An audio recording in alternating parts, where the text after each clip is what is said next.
Bonjour à tous et bienvenue donc à notre live. Il est 12 heures passées de 56 minutes en France. Nous sommes le vendredi 29 août 2025. Bienvenue au live du Zigli. Comme vous pouvez le constater, je suis de retour chez moi. Après 2 semaines de villégiature, le temps pour moi de recharger les batteries, le temps pour moi de me refaire les forces, entouré par ceux que j'aime le plus dans la vie, qui m'aiment aussi, ma petite famille. J'ai été tour à tour à Monaco, j'ai été à Marseille, à Lyon, Suisse, Italie. J'ai fait un petit détour par Chamonix, la station de ski de Chamonix, et je suis revenu par Annecy, Grenoble. Et là, j'ai terminé mon séjour dans ma belle famille du côté de la Bretagne. Et depuis hier soir, je suis de retour chez moi, dans la région parisienne. Et j'espère pour vous aussi que vous avez passé des très bonnes vacances. Là, nous reprenons nos activités. Vous savez, tout travail mérite un repos. Dieu lui-même s'est reposé le 7e jour. Et nous qui travaillons durement, nous qui gagnons notre vie à la sueur de... Nous qui gagnons nos vies à la suite de nombreux efforts, nous essayons de faire aussi le maximum pour récupérer, nous reposer. Voilà, c'est ce qui éloigne de nous le stress et tout ce que vous imaginez. Donc, je suis très content d'être de retour chez moi, dans la région parisienne. Voilà. Et j'ai été très bien reçu partout où je suis passé, notamment par ma belle famille du côté de la Bretagne, que je salue. Les belles plages de la Bretagne, Guidel, l'Armor-Plage et tout, que j'ai arpenté.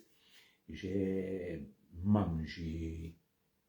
Voilà, j'ai été aux petits soins, toujours, chaque fois que je vais en Bretagne, du côté de ma belle famille, du côté du Finistère, du Morbihan.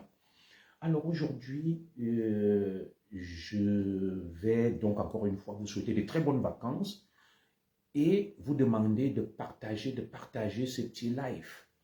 Comme vous le savez, Junior Zogo ne recherche pas la gloriole. Junior Zogo ne recherche pas les vues. C'est pas ça qui me fait vivre. Mais je suis fier de vous avoir tout le temps aussi nombreux pour m'écouter. Ce matin, je me réveille, je trouve une nouvelle polémique que j'ai voulu éviter.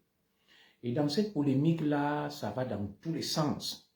Il me semble qu'une de nos compatriotes, qui a le droit de faire et de dire ce qu'elle veut, une certaine Caresse Photo, aurait fait des déclarations qui auraient remis sur la selle et qui auraient remis, n'est-ce pas, au goût du jour, le débat sur le problème Bamileke.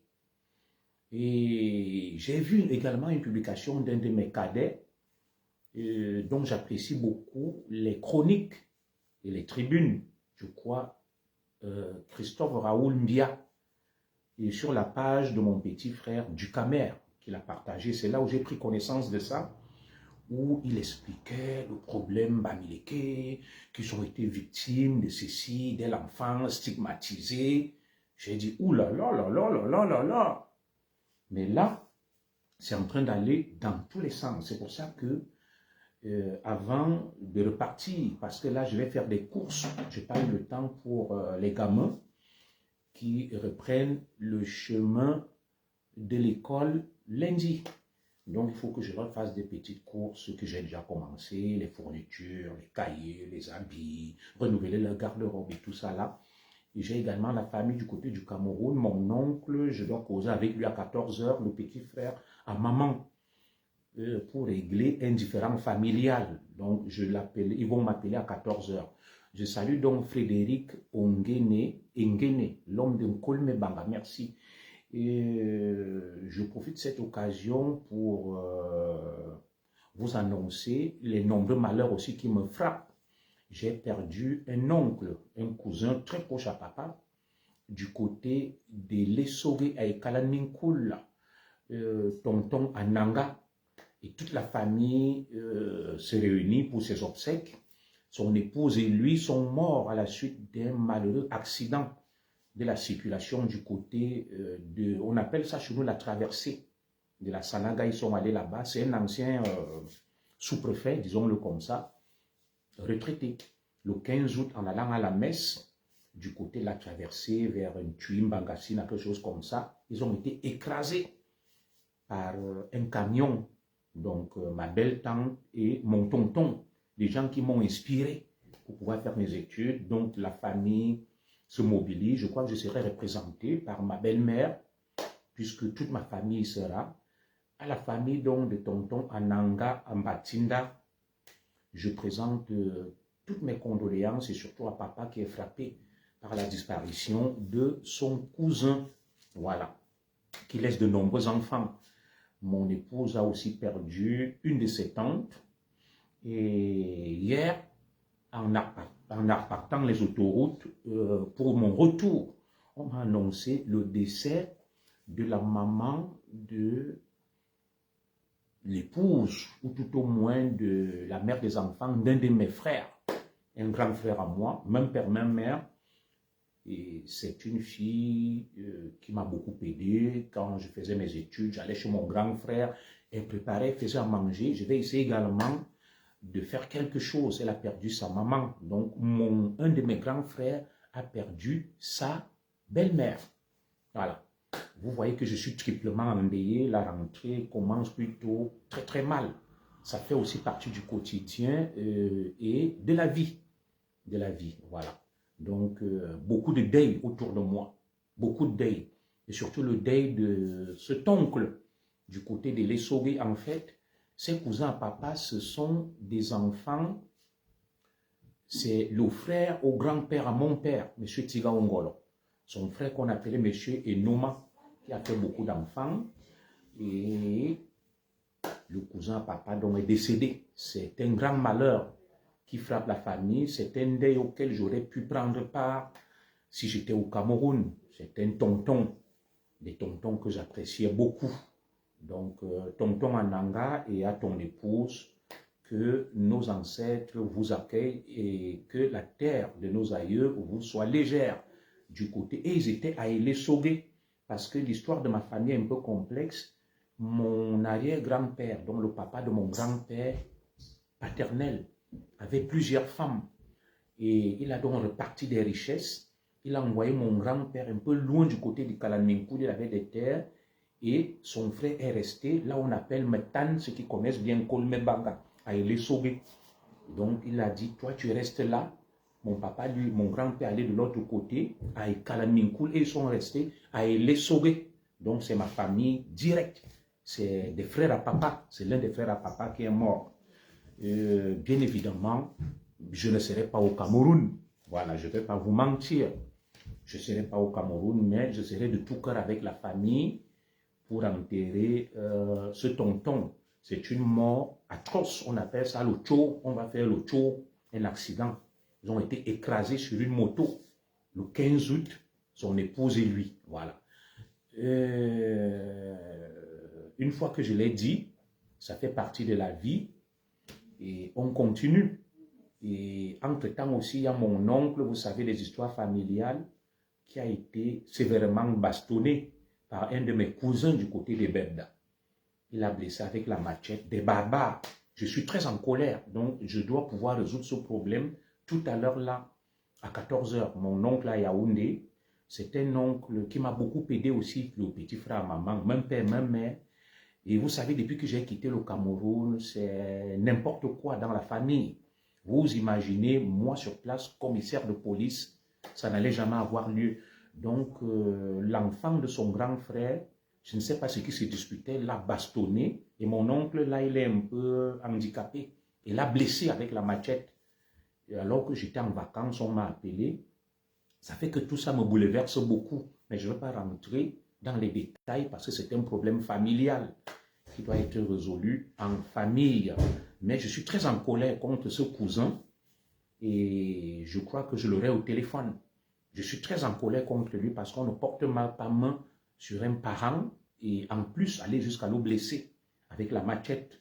Je cherche à comprendre ce qui a bien pu se passer du côté de Bebda, chez mes oncles.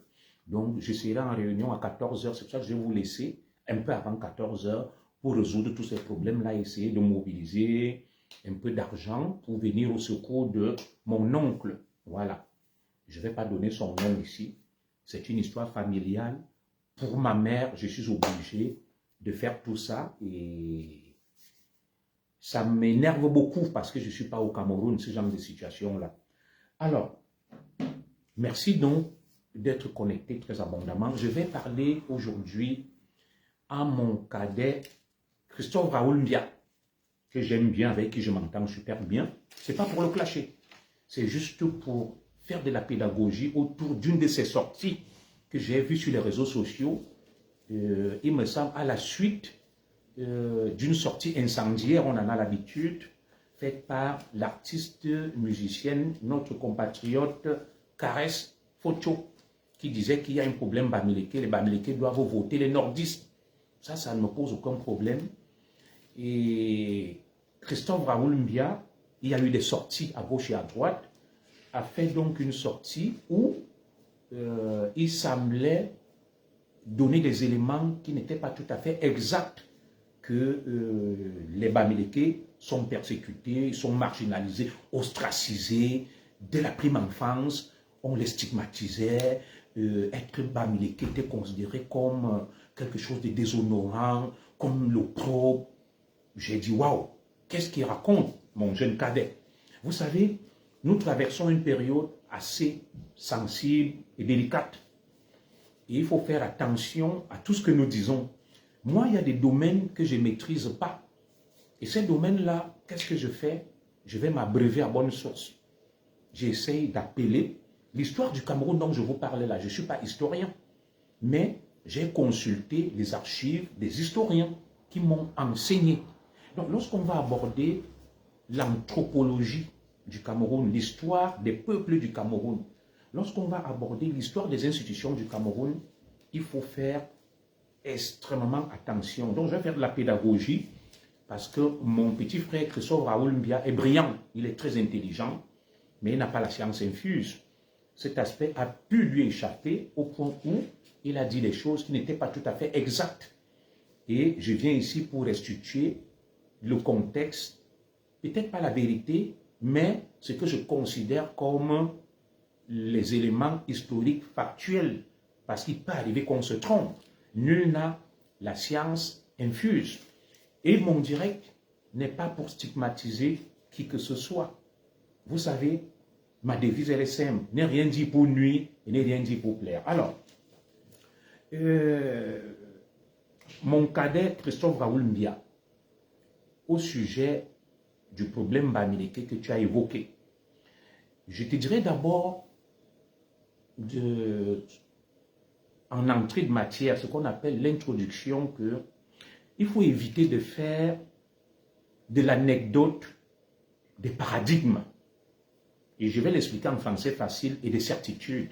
Évitons toujours de faire de l'anecdote des certitudes, des paradigmes, de la palissade des vérités établies et vraies. Alors, des sujets sur l'anthropologie, l'histoire des peuples et l'histoire tout court méritent d'être abordés, non pas avec émotion pour faire du buzz, mais avec doigté, méthode et sérieux. Voilà. On n'aborde pas des questions sur l'histoire des peuples, sur l'anthropologie et sur la sociologie de nos peuples, ce qu'on appelle l'anthropologie sociologique, avec beaucoup de légèreté, d'émotion pour faire le buzz. Je peux comprendre qu'au Cameroun, tout le monde parle de tout, on aborde tout. Bon, on est des journalistes, on s'improvise dans tout, tout le monde fait tout. C'est la course vers le buzz, la chasse vers les vues, je l'entends. Mais un domaine dans lequel moi je ne suis pas outillé, je m'arrange toujours à aller m'outiller avant d'en parler. Je ne vais pas me lever pour avancer des comptes de vérité, des fadaises ou quoi que ce soit. Merci à vous tous, merci à vous tous. Alors, pendant que nous sommes en train de radoter et de pérorer, les élites de tous horizons confondus se trouvent un nouveau leader. Bonjour à ma grande sœur Angélique Amougou. Au moment où nous sommes en train de pérorer, au moment où nous sommes en train de divaguer, au moment où nous sommes en train de raconter des histoires, des élites de tous horizons sont en train de se trouver un nouveau leader pour pérenniser leur emprise sur le contrôle du pays. Est-ce que vous comprenez ce que ça veut dire? Ça veut dire quoi? Au moment où nous nous entretions là, au Bamileke, au Ekan, au nordiste, au ceci, vous avez vu au sommet de l'État, moi je ne suis pas contre eux. Ils sont en train de se mobiliser autour d'un homme, des apparatchiks, les oligarques, pour voir comment ils peuvent pérenniser leur mainmise, leur contrôle sur le pays. Ils ne parlent pas des problèmes du Cameroun. Ils ne parlent pas des ethnies. Vous voyez, quand notre aîné, son Excellence, le secrétaire général de la présidence de la République, M. Ferdinand Ngongo, il reçoit les Bamileke, il reçoit les Ekan, il reçoit les nordistes, il reçoit les Bamoun, les Tupuri, les Sawa, les Bassa. Et là-bas, ils ne sont pas en train de dire le problème Bamileke, ou le problème Ekan, ou le problème Bassa. Ils sont ensemble et ils sont en train de trouver un consensus pour continuer à contrôler le pays, pour pérenniser leur pouvoir. Et entre-temps, nous, les prolétaires, nous du sous-quartier, nous les laissés pour compte, nous sommes en train de nous diviser, de nous combattre, de dire des bêtises à gauche et à droite. On appelle ça diviser pour mieux régner. Alors, posons-nous des vraies questions au moment où nous le faisons. Karel Fosso sort là-bas, faisons ceci, boum. L'autre Raoul Mbia sort là-bas, il dit que les Bamileke étaient victimes. Tel répond là-bas. Entre-temps, les oligarques, des apparatchiks, sont en train de nouer des alliances, de sceller des alliances pour pouvoir pérenniser leur emprise sur le pays. Donc, comment on fait pour continuer? Le grand guide est déjà un peu fatigué, le patriarche, son excellence, le président Paul Biya. Les autres sont en train de travailler pour lui, pour voir comment faire. Oh là là, Majorel Medja, bonjour. Bonjour Alphonsine, Constance, Ngono. Bonjour à Boni, vieux. Bonjour. Alors, ils sont en train de réfléchir que là, notre guide, le patriarche, son excellence président Biya, est fatigué, il ne peut plus avoir sa vigueur d'antan. Comment on fait pour avoir de l'emprise et pérenniser nos avantages? Nous nous divisons, le petit peuple. Parce que si on ne se bat pas comme à la rentrée là, nous n'aurons rien. Nous travaillons, nous bossons dur pour payer nos maisons, avoir nos biens, nourrir nos enfants, aider nos familles. Mais eux, ils ont les caisses publiques où ils s'alimentent, où ils prennent de l'argent, où ils vivent. Alors, posons-nous des vraies questions. Posons-nous des vraies questions. Est-ce que le problème du Cameroun est de remplacer le président Paul Biya? C'est une première question. Est-ce que vous pensez que le problème du Cameroun, c'est de remplacer le président Paul Biya? Je dirais oui et non. Oui, peut-être parce que le président Biya est comptable et garant du bon fonctionnement de l'État. C'est lui. Mais en réalité, est-ce que le président Biya gouverne seul? C'est un système. Et c'est ce que beaucoup n'ont pas compris. Le président Biya ne gouverne pas seul. Il est comptable, il est responsable, il est le garant du bon fonctionnement de l'État. Je ne vais pas vous définir ici ce qu'on appelle un État. Un État, c'est une autorité, c'est-à-dire un gouvernement, un territoire de population. Il est le garant, il est le responsable. Alors, mais est-ce que le président Biya gouverne seul?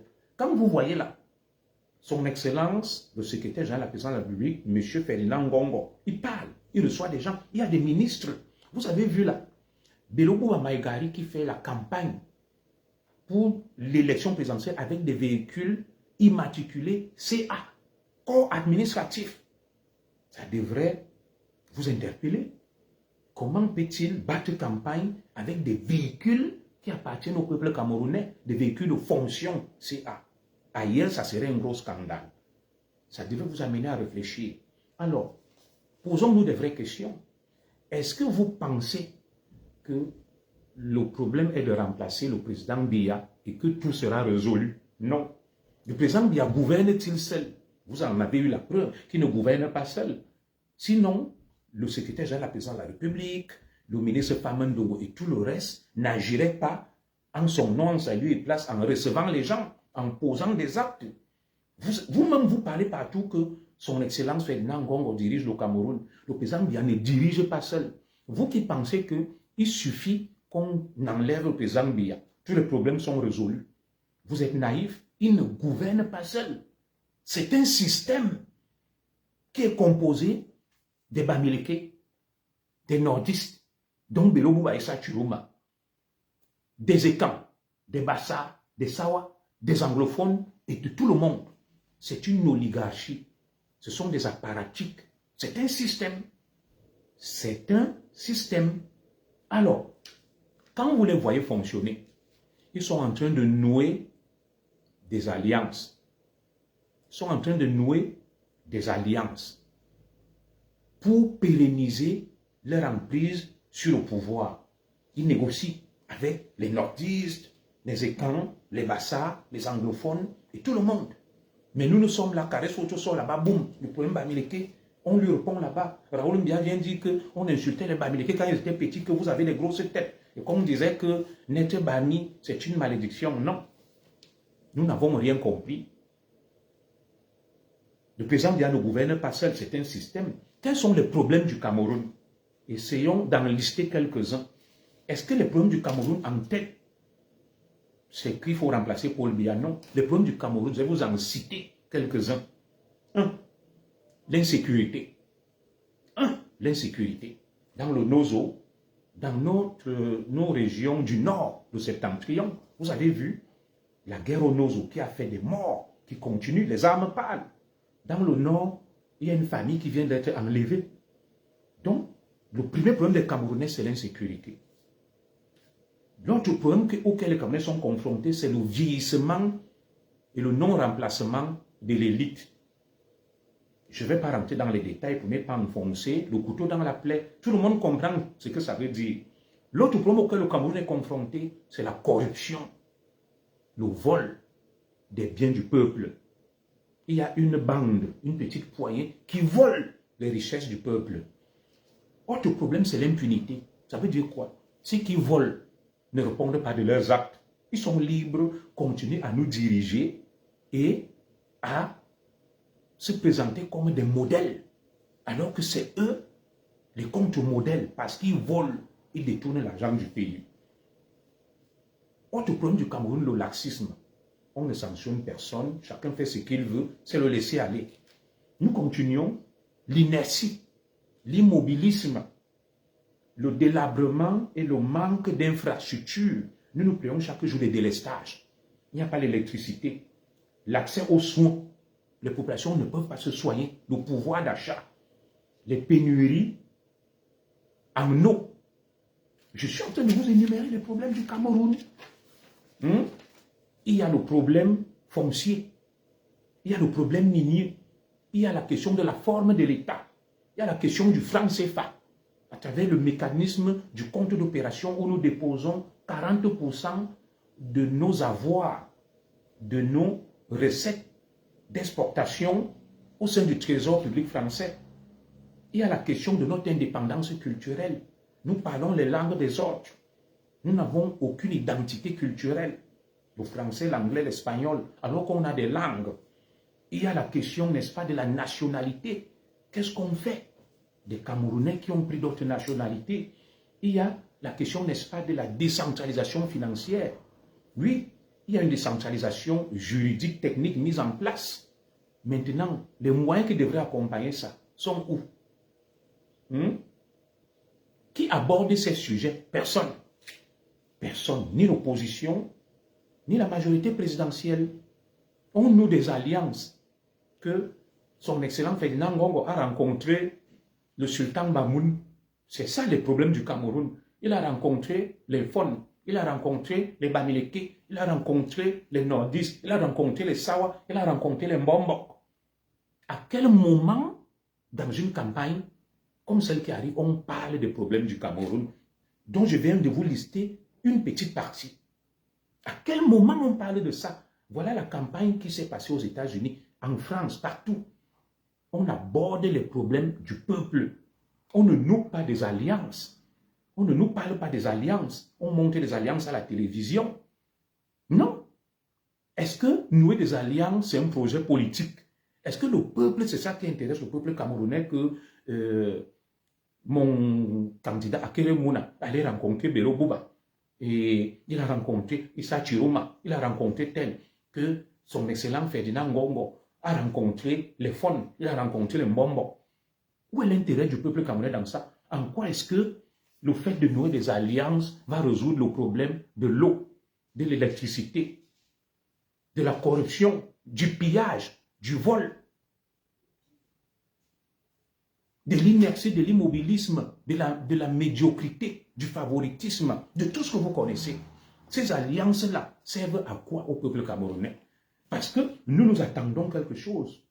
C'est que tout le temps, j'entends au Cameroun qu'on a coupé l'électricité. Il n'y a pas l'eau. Les gens ne mangent pas le pouvoir d'achat. Les gens n'ont pas accès à l'électricité.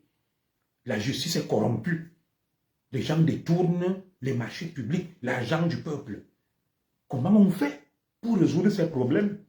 Une campagne, ce n'est pas de nouer des alliances ou d'aller dire que le problème va Bamileke, le problème de tel. Et je vous dis, tout ceci arrange les oligarques et les apparatchiks du système. Oui, c'est pour ça que François Soudan a dit que c'est l'opposition la plus bête du monde, l'opposition camerounaise.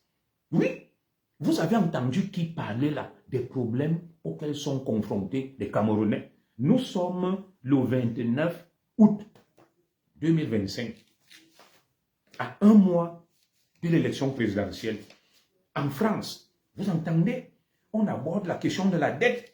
Voilà Bayrou qui passe à la télé là devant moi, sur LCI, que la France est surendettée. Comment on fait pour limiter les dépenses?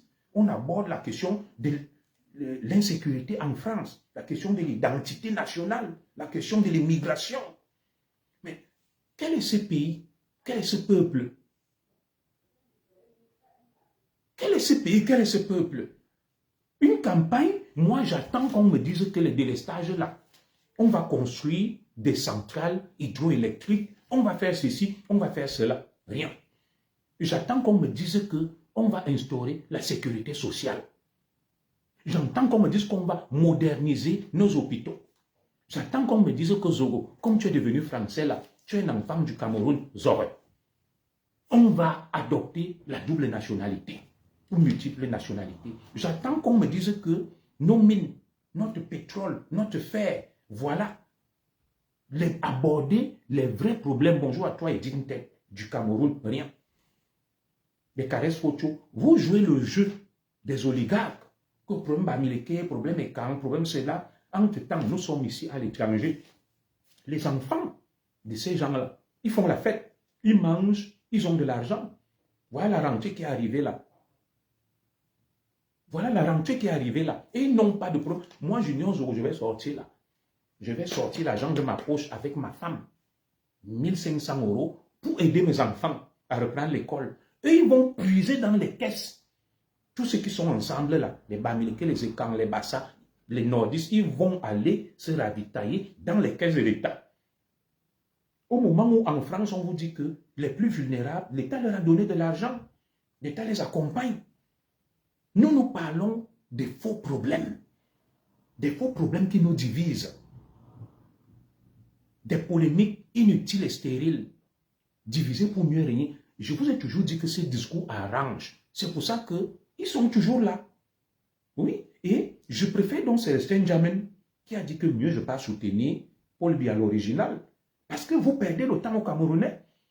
Vous pensez que des gens vont rester toute leur vie à dire que son excellent Ferdinand Ngongo a fait ceci, son excellence Ayoro a fait ceci, tel ministre a fait cela. À un moment, si vous n'êtes pas en mesure d'aborder les vrais sujets, laissez les gens aller dans le RDPC comme Jamel et moi, aller soutenir le président Biya et faire allégeance à son excellence Ferdinand Ngongo.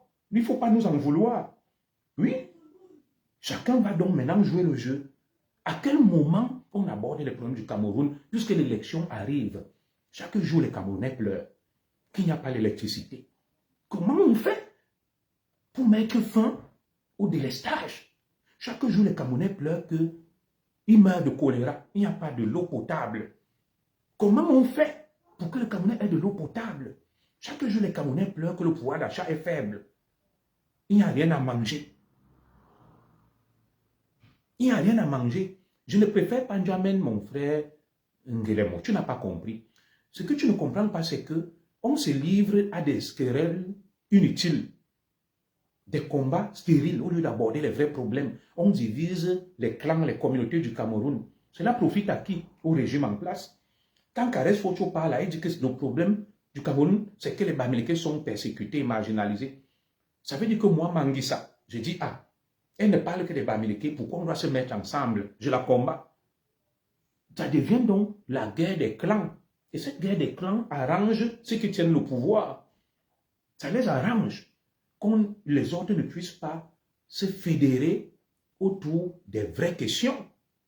Oui. Au moment où on aborde des questions, n'est-ce pas, de tribalisme, au moment où on aborde des questions de négociation, des alliances électorales, à quel moment on va aborder le problème des Camerounais? Hein, mon frère, pourquoi tu vas donc demander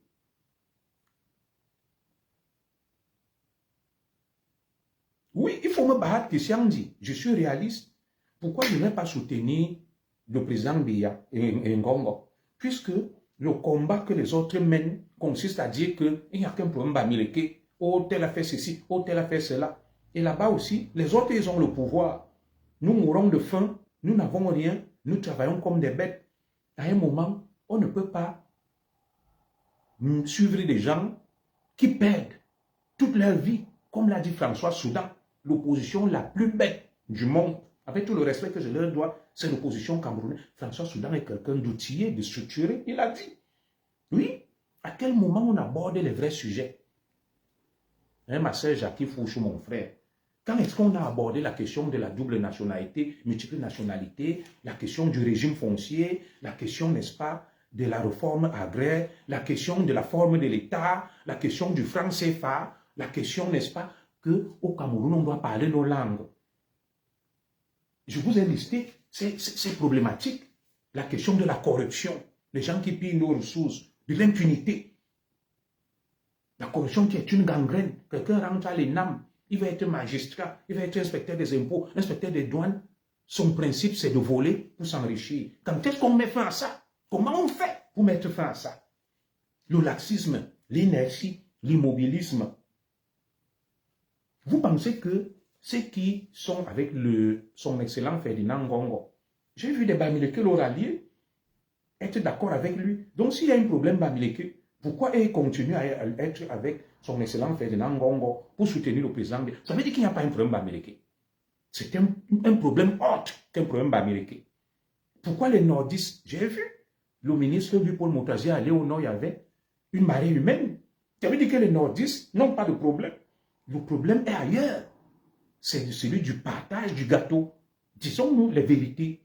Les Camerounais ne se battent pas pour les problèmes que je viens de vous lister.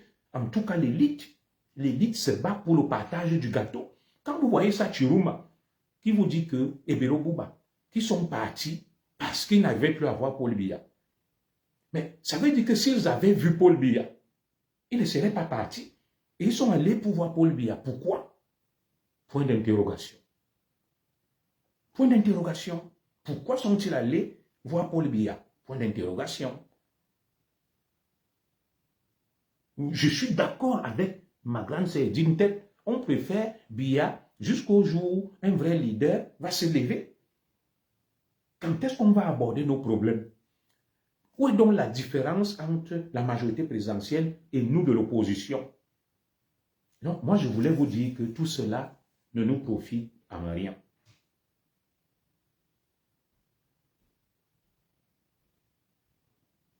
Oui, nous tombons dans le piège des apparatchiks. qui veulent qu'on ait des débats qui nous divisent sur la question ethnique. Et ça les arrange. Parce que pendant ce temps, on n'aborde pas le problème de la corruption, du laxisme, de l'impunité, de l'incompétence, du népotisme, de tout ce que vous connaissez, du pillage des ressources. Non, on commence à dire le Bamileke est ceci, le Kamé est ceci. Et ça ne donne rien. C'est pour ça que les Ndjamel et les Ndou ont dit, mieux pas suivre Paul Biya. Mieux on repart avec Paul Biya. Ça ne sert à rien. Alors, à mon frère, donc Raoul Mbia, je ne vais pas rediffuser ce que tu as dit. Je vais faire ici une synthèse, l'économie de ce que tu as déclaré. Alors, notre frère Raoul Mbia nous dit que nous tous, quand on était petits, on se moquait des Bamileke. Puisque Kares Focho a dit qu'il y a un problème Bamileke. Non, il n'y a pas un problème Bamileke. Il y a plutôt que certains Bamileke sont un problème. C'est eux le problème, pour des raisons que je vais expliquer tout à l'heure là. Alors, je vais donc déconstruire ce que mon jeune frère a dit, poliment et respectueusement. Parce que j'ai du respect pour lui, il est brillant. Alors, qui parmi nous n'a pas subi des intrigues, des blagues, des colibets sur son ethnie et sa tribu au Cameroun? Je vais commencer par nous les Etones, les Manguissa. Les Etones sont catalogués dans l'imagerie populaire comme étant des fous. On parlait de 15 minutes de folie. Pourquoi les Etones ne partent pas pleurer que non, nous tous quand on était petits, bonjour Massa Issa Tourossi, on disait que les Etones sont des fous, ils ont 15 minutes de folie. Quand tu dis que quand on était petit, être Bamileke, c'était considéré comme un déshonneur, on insultait les Bamileke. Combien de fois on m'a insulté que me courmitonne, 15 minutes de folie. Pourquoi nous, on n'en fait pas une histoire? Mes frères, dites-moi, écrivez-le. Il faut que les gens arrêtent de dire n'importe quoi. Manguissa, que je suis, combien de fois on nous a catalogués comme étant des gens bêtes, que nous mangeons le savon avec le pain, et nous confondons le savon au beurre. Et on nous a catalogués comme, on avait des Manguissa, on plantait le bonbon pour avoir l'arbre qui fournit les bonbons. Dites-moi là si je mens. Pourquoi on n'est pas allé dire que on stigmatise les Manguissa, on stigmatise les États? Le Cameroun fonctionne sur la base de toutes ces blagues, de ces petites intrigues, comme tous les pays au monde. On va venir, on va te dire que les Bretons sont comme ça, les tels sont comme ça. Oui. Hein, mon frère Emmanuel Onomo, on a dit que les Etones mangent le savon avec le pain. Les Etones, te disent soir et bête. Ils ont 15 minutes. Pourquoi les Etones ne sont pas allés, n'est-ce pas, s'arracher les habits, que merde, on est stigmatisé, vous nous prenez pour des cons. C'est des petites blagues nationales que tout le monde subit. Nous les Manguissa, je suis Manguissa à 50%, mes oncles sont Etones. Ma grand-mère, la maman de ma mère était Etone, je suis Etone à 25%. On a dit que les Manguissa mangent le savon et le pain et ont planté le bonbon. On plantait le bonbon. Que les Manguissa ont planté le bonbon pour avoir l'arbre qui fournit les bonbons. Est-ce que vous représentez ce que ça veut dire? Et il faut qu'on arrête. Je continue. Vous, là, vous appelez anglophones anglofous. Les anglophones, on les appelle anglofous. Quand quelqu'un te dit « je suis ton Bamenda », ça veut dire que je suis ton moins cher. Oui, et qu'on lave le poulet avec le savon, les Etones, bien sûr. Mais tout ça, ça fait partie des intrigues, des petites blagues nationales. Pourquoi être si susceptible, si grincheux, si chatouilleux? Tout est un problème. Oh, on disait que les Bamileke ont des longues têtes, que c'est un déshonneur, que c'est monté quand on était petit. Qui n'a pas été stigmatisé? Voilà moi les Manguissa. On disait qu'on a planté le bonbon. Que plus bête que nous, tu ne trouves pas. Plus arriéré que nous, tu ne trouves pas. Vous avez vu quel Manguissa allait se plaindre?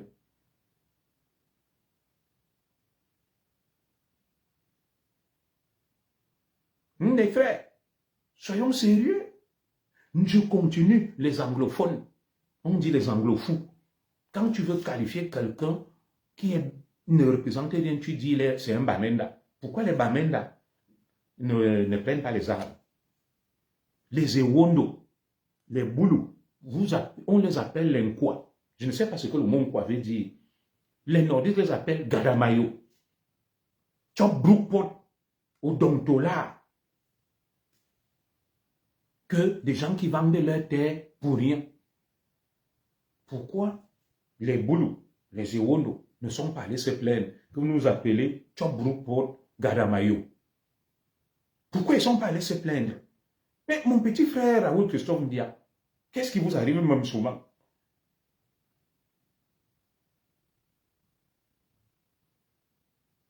Oui, on parle des blagues belges et tout, mais bien sûr, dans tous les pays, ça fait partie d'une réalité nationale. On devient grincheux, chatouilleux, tout est un problème dans ce pays. On ne comprend plus rien. On ne comprend plus rien dans ce pays-là. Hein? Combien de fois les Bamileke, on a dit que a fait un cas, une affaire très sérieux, et qu'on disait même que les Bamileke ont le femme là, ils vendaient les gens au monde coupé. C'est des blagues nationales. C'est des blagues nationales. C'est des petites intrigues, c'est ce qui fait notre particularisme. On ne va pas être aussi chatouilleux, aussi grincheux sur tout. Combien de fois les Nordistes nous ont appelés Gadamayo? Vous savez ce que Gadamayo veut dire? J'en sais rien. Combien de fois les Nordistes, le nom qu'on les appelle Aoussa, en langue étant Aoussa, Adisandaou, on les appelle Kaiwalai, on les appelle moutons.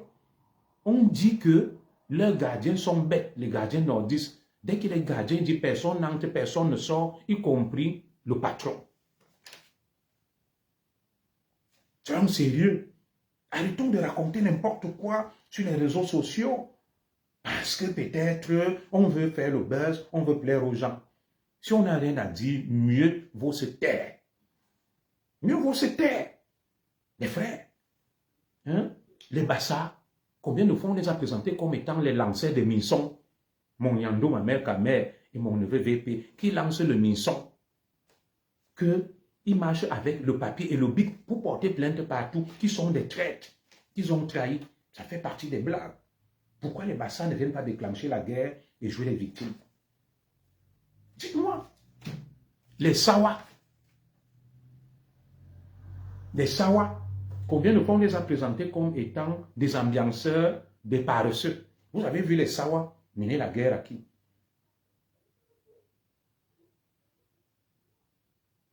Voilà, on a présenté les étangs comme étant des feignants, des odontolas. C'est des intrigues. On le prend pas mal, mais sauf si ça prend une autre dimension. Les pygmées.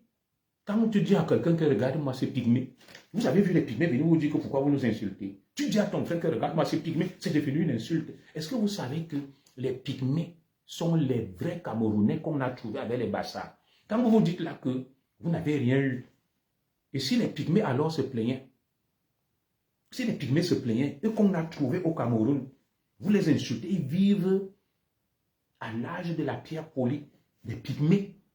Et mon frère Raoul Christophe Ndia, quand on veut insulter quelqu'un, on dit regarde-moi ces pygmées. On dit regarde-moi ces pygmées, c'est pas stigmatisant. Vous avez vu les pygmées venir pleurer où? Dites-moi, vous avez vu les pygmées venir pleurer où? On a dit que quand quelqu'un on était petit, on abusait des Bamileke, on les chambrait, on les insultait. On n'a pas insulté qui? On n'a pas insulté qui? On n'a pas intrigué qui? On n'a pas chambré qui au Cameroun? Voilà des exemples que je vous prends. Il ne faut pas attiser la haine, venir jouer l'intéressant pour gagner la sympathie. Quand on ne maîtrise pas un sujet, on s'informe, on se renseigne. Quand on a une parole qui porte, on fait attention à ce qu'on dit. Ça a été les vacances, ma sœur Gina Bell, ça a été.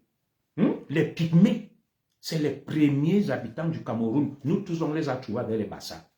Vous avez déjà vu un pygmée se plaindre? Ils vivent, ils n'ont pas le pouvoir, ils n'ont rien, ni route, ni hôpitaux. Pourtant, le Cameroun, c'est la terre des pygmées. C'est eux les vrais natifs du Cameroun. Quand tu veux insulter ton frère, tu dis, regarde-moi ces pygmées. Tu vis comme un pygmée. Pourquoi ils ne se plaignent pas? Nos frères Bamileke qui disent qu'ils sont stigmatisés, un problème Bamileke. Et les pygmées, alors, qu'est-ce qu'ils diront? Oui, j'ai bien profité, Gina Bell. Je me suis reposé, je me suis remis. Qu'ils diront les pygmées? Ils ont exercé le pouvoir quand? Les pygmées ont eu quel ministre? Ils ont quelle route? Ils ont quelle école, quel hôpital? Pourtant, nous avons trouvé les pygmées au Cameroun avec les Bassa. Je vous le dis, allez bien vous informer. Les deux peuples originaires du Cameroun, les pygmées, les Bassa.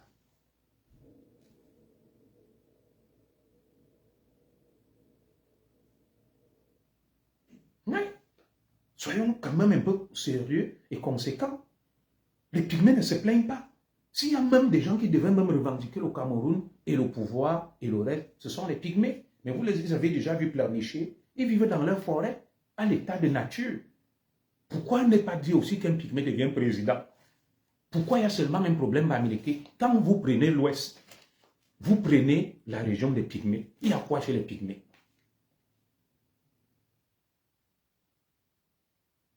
Il y a quoi chez les pygmées? Dites-moi. S'il faut que les gens se plaignent, il y a quoi chez les pygmées? Des bamileke ont trouvé les pygmées. Nous, les Ekans, nous avons trouvé les pygmées.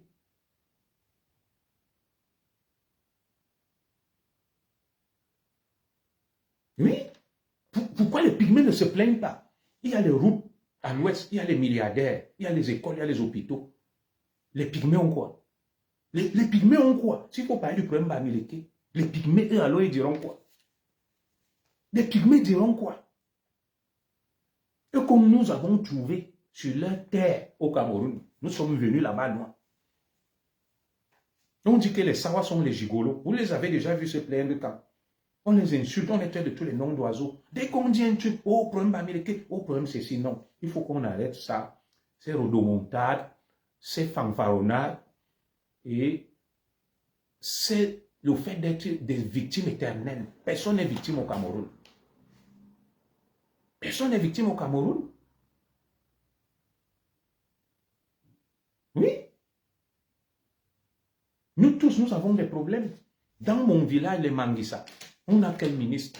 On a eu Ngabameda et Olangana. Il n'y a plus personne. À Ekalanminkoul, j'étais le seul commissaire. On m'a enlevé. Mon village est en pleurs. Pourquoi ils ne se sont pas levés pour dire que vous nous avez fait ça? Jusqu'à quand on va continuer avec ça? Alors, je dis à mon frère Raoul Mbia, l'autre compte vérité qu'il a avancé, c'est que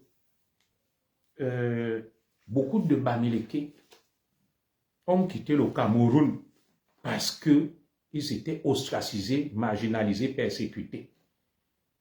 Mais mon frère, informe-toi, tu te trompes. Nos frères Bamileke que je respecte suivent une idéologie, une doctrine que nous connaissons tous. Et c'est normal. La doctrine Ndogmo. Ndogmo leur a dit, allez partout. Chez les autres, essayez de contrôler, de vous imposer et vous allez dominer. Je ne vais pas appeler ça suprémacisme, mais j'appelle ça expansionnisme Bamileke au nom de Ndogmo.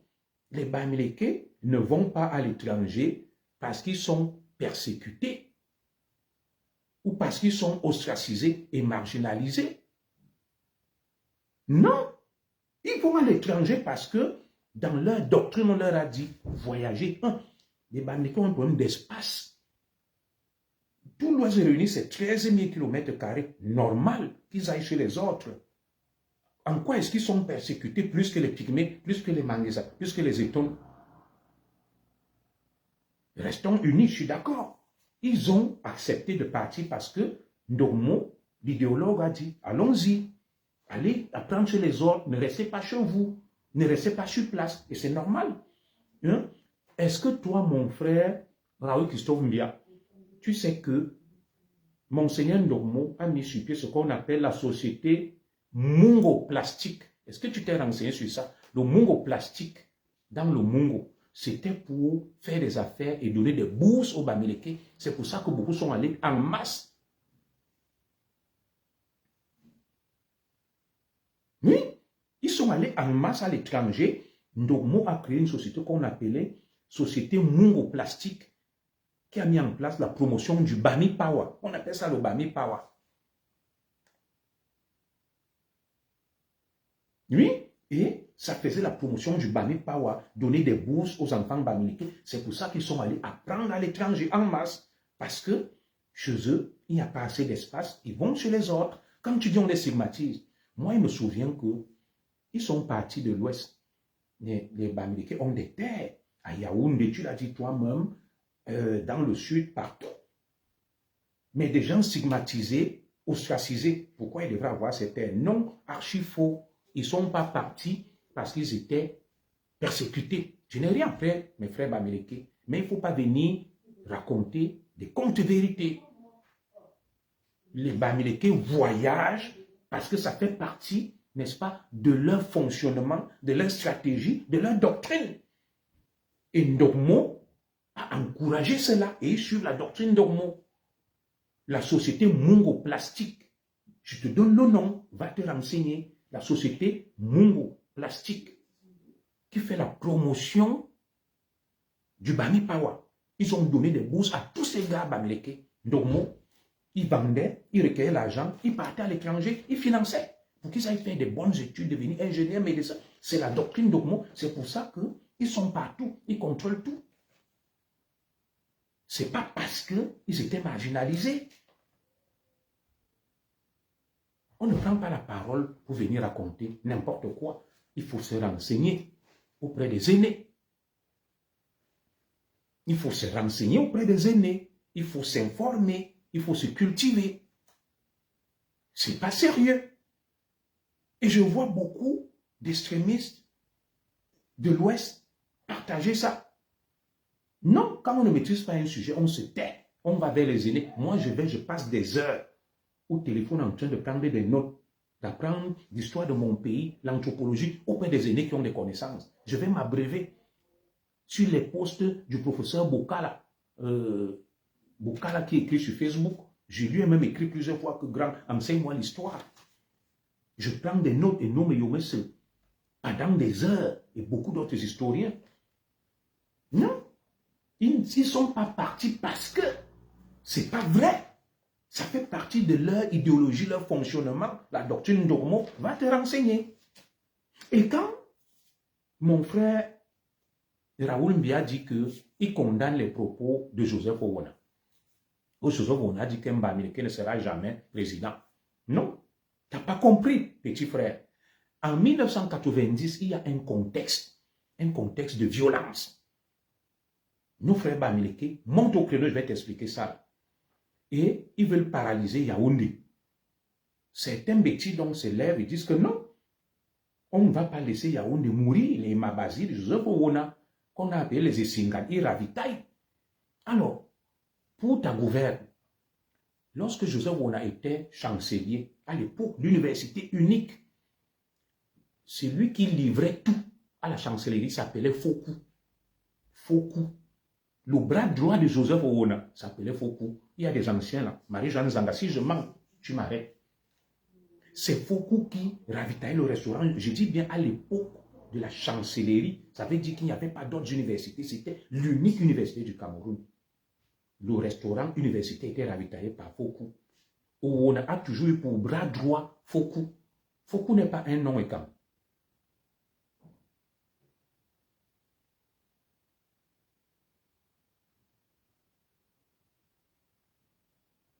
Fokou n'est pas un nom étant. Où on ne s'appuyait que sur les Bamileke. Oui, comment peux-tu venir dire qu'on a été un tribaliste, tu condamnes ses propos, on a qui a tout donné à Fokou? Pourquoi on n'en a pas pris, je ne sais pas qui, Mbia, pour livrer et ravitailler le restaurant universitaire? Toutes ces sociétés-là, toutes ces sociétés sont des prêtres, non. Je parlais encore avec ma belle famille hier en Bretagne, je leur disais que les gens accusent Amourou Belinga d'avoir été le seul bénéficiaire de la ligne 94 et je crois soit 57 ou quoi là. Heureusement, l'État du Cameroun a décidé de rebaptiser ces lignes-là. Mais je leur ai dit que Mathurin Kandem a eu 40 milliards pour construire le grand mall de Douala sur la ligne 94. Sur la ligne 94, 40 milliards. Je crois, Néosi, qui veut créer une usine à Kekem, a bénéficié de la ligne 94. Des nordistes ont bénéficié de la ligne 94, des milliards. Mais on n'a que le nom d'Amourou Belinga, Amourou Belinga, Amourou Belinga, Amourou Belinga. n'est pas le seul bénéficiaire de la ligne 94. Il n'est pas d'ailleurs celui qui a bénéficié le plus de cette ligne. Je vous donne des exemples. J'avais fait un direct dessus. Je ne comprends même pas quel est le problème de ces pays. Je ne comprends pas. Si on n'a pas d'argument, on doit se taire. On ne doit pas venir dire n'importe quoi.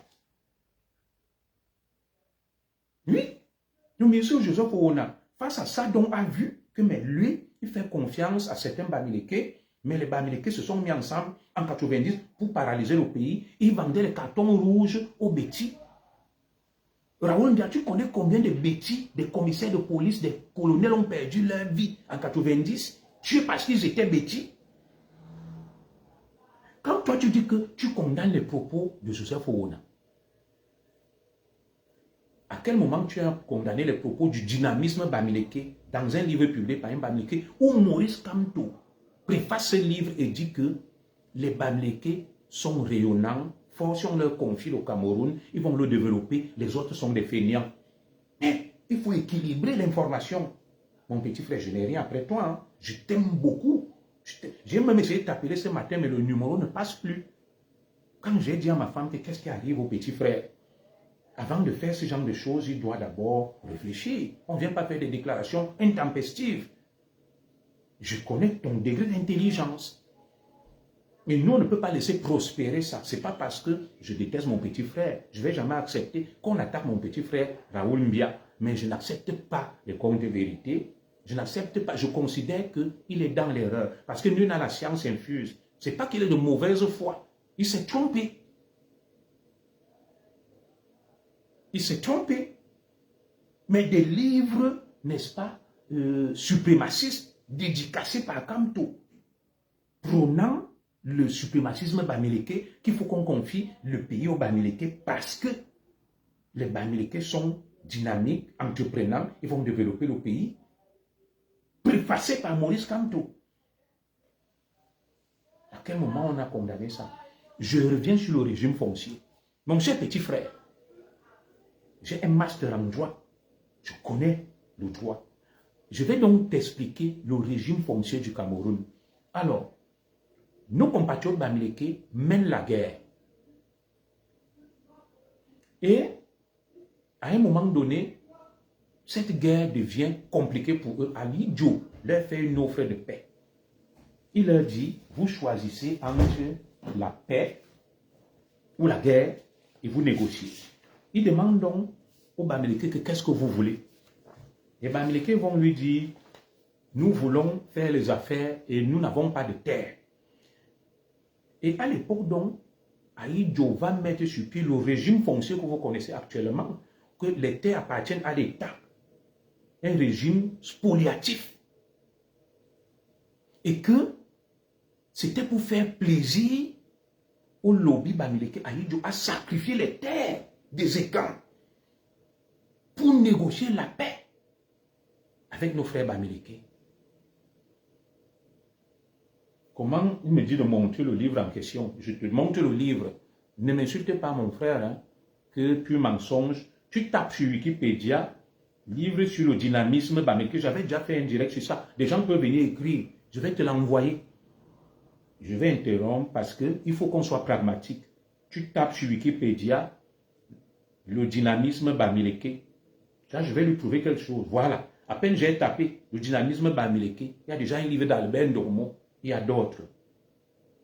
Le dynamisme Bamileke. Parce que les gens veulent nier l'évidence. Moi, je ne suis pas là pour raconter des balivernes.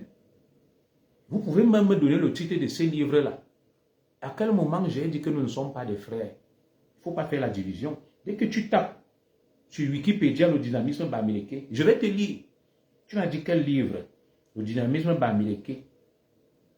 Ndormo a écrit volume 1.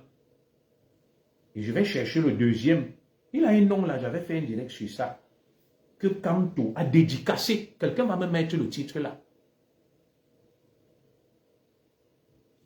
Quelqu'un va me mettre le titre là. On va se retrouver. Il a fait une dédicace. Il y a quelqu'un qui va me mettre le titre là. Kamto a dédicacé. J'avais même des extraits de ça. le Bamileke de l'Ouest Cameroun pour voir. Je vais vous tout de suite là, je vais retrouver ça. J'avais fait un direct sur ça.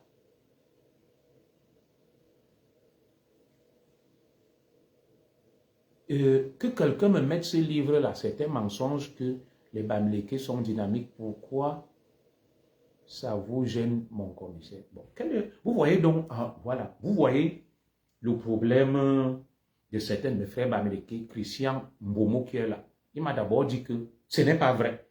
Après, il me dit que ça vous gêne qu'on dise que les Bamileke sont dynamiques.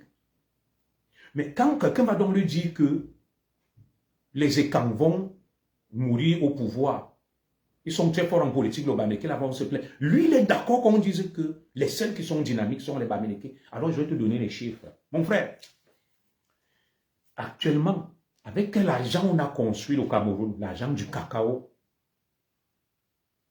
Avec l'argent du cacao. Alors, il ne me souvient pas que c'est le dynamisme Bamileke qui a donné l'argent avec lequel Ahidjo a construit le Cameroun avant le pétrole. Dans la Lequier. Donc, moi, je n'ai pas dit que les Bamileke ne sont pas, j'ai dit que ça vous gêne en quoi qu'on dise que les Bamileke sont des dynamiques et les autres sont des fainéants. Dans mon village, mon père âgé de plus de 80 ans, il continue à aller au champ. Il cultive la terre, il a des cacaoyères. Ma mère va au champ, elle a 80 ans. Dans la Lequier, vous connaissez un étonné Mangisa qui est paresseux, qui ne travaille pas. Voilà donc le problème qu'on a avec eux.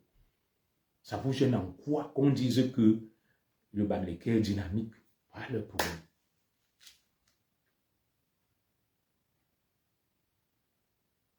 Les livres des frères Pokam, voilà, ça commence déjà à venir. Je vais publier sur ma page, je vais retrouver ça. Je vais retrouver ça. Le livre dédicacé par Maurice Kamto sur le dynamisme Bamileke, où il dit que au Cameroun, il faut qu'on donne le pouvoir aux Bamileke parce que ils sont dynamiques. Ils sont dynamiques et ils vont transformer le Cameroun. Moi, je ne suis pas là pour des polémiques vaines et inutiles. Je vais le retrouver là.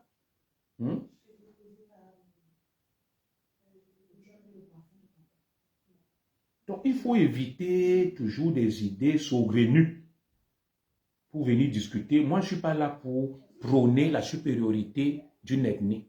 Toutes les ethnies se battent. Vous comprenez? Voilà. Le Cameroun a été conçu avec l'argent du cacao. Voilà.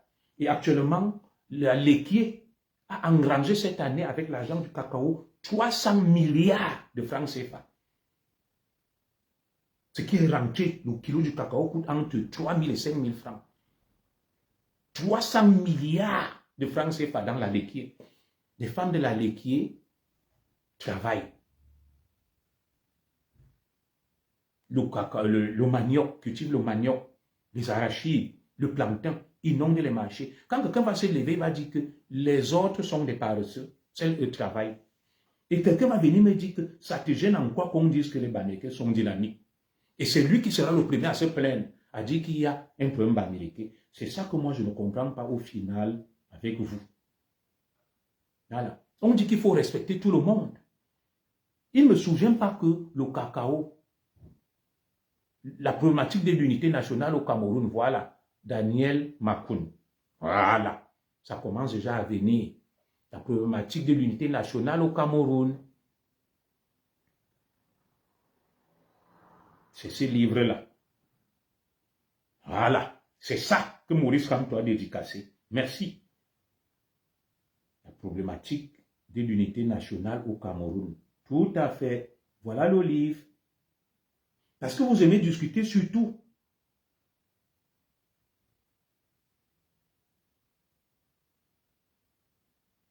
Et je ferai un direct sur TikTok demain, sur ce thème-là. La problématique de l'unité nationale au Cameroun. Bam, on y est. On clique. Il est là. Édition L'Harmattan. Il est là. Celui qui discutait tout à l'heure là, je t'ai dit que quelqu'un va venir nous donner le titre. Je t'ai dit que quelqu'un va venir nous donner le titre. Emmanuel Kenye Pokam. Voilà le livre. Allez le consulter. Vous verrez la préface. Elle est faite par Maurice Kamto.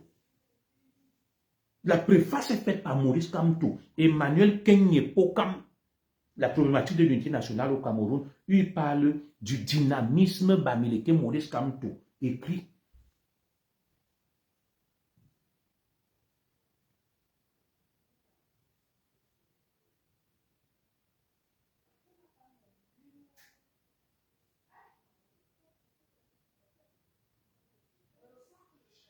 Excusez-moi.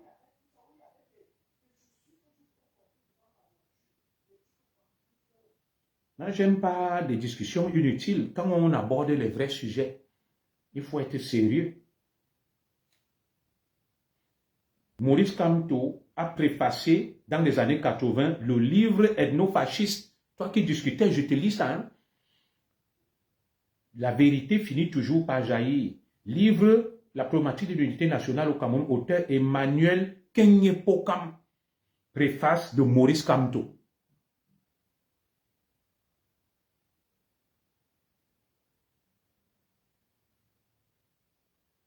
Préface de Maurice Kamto. Voici ce que Maurice Kamto dit.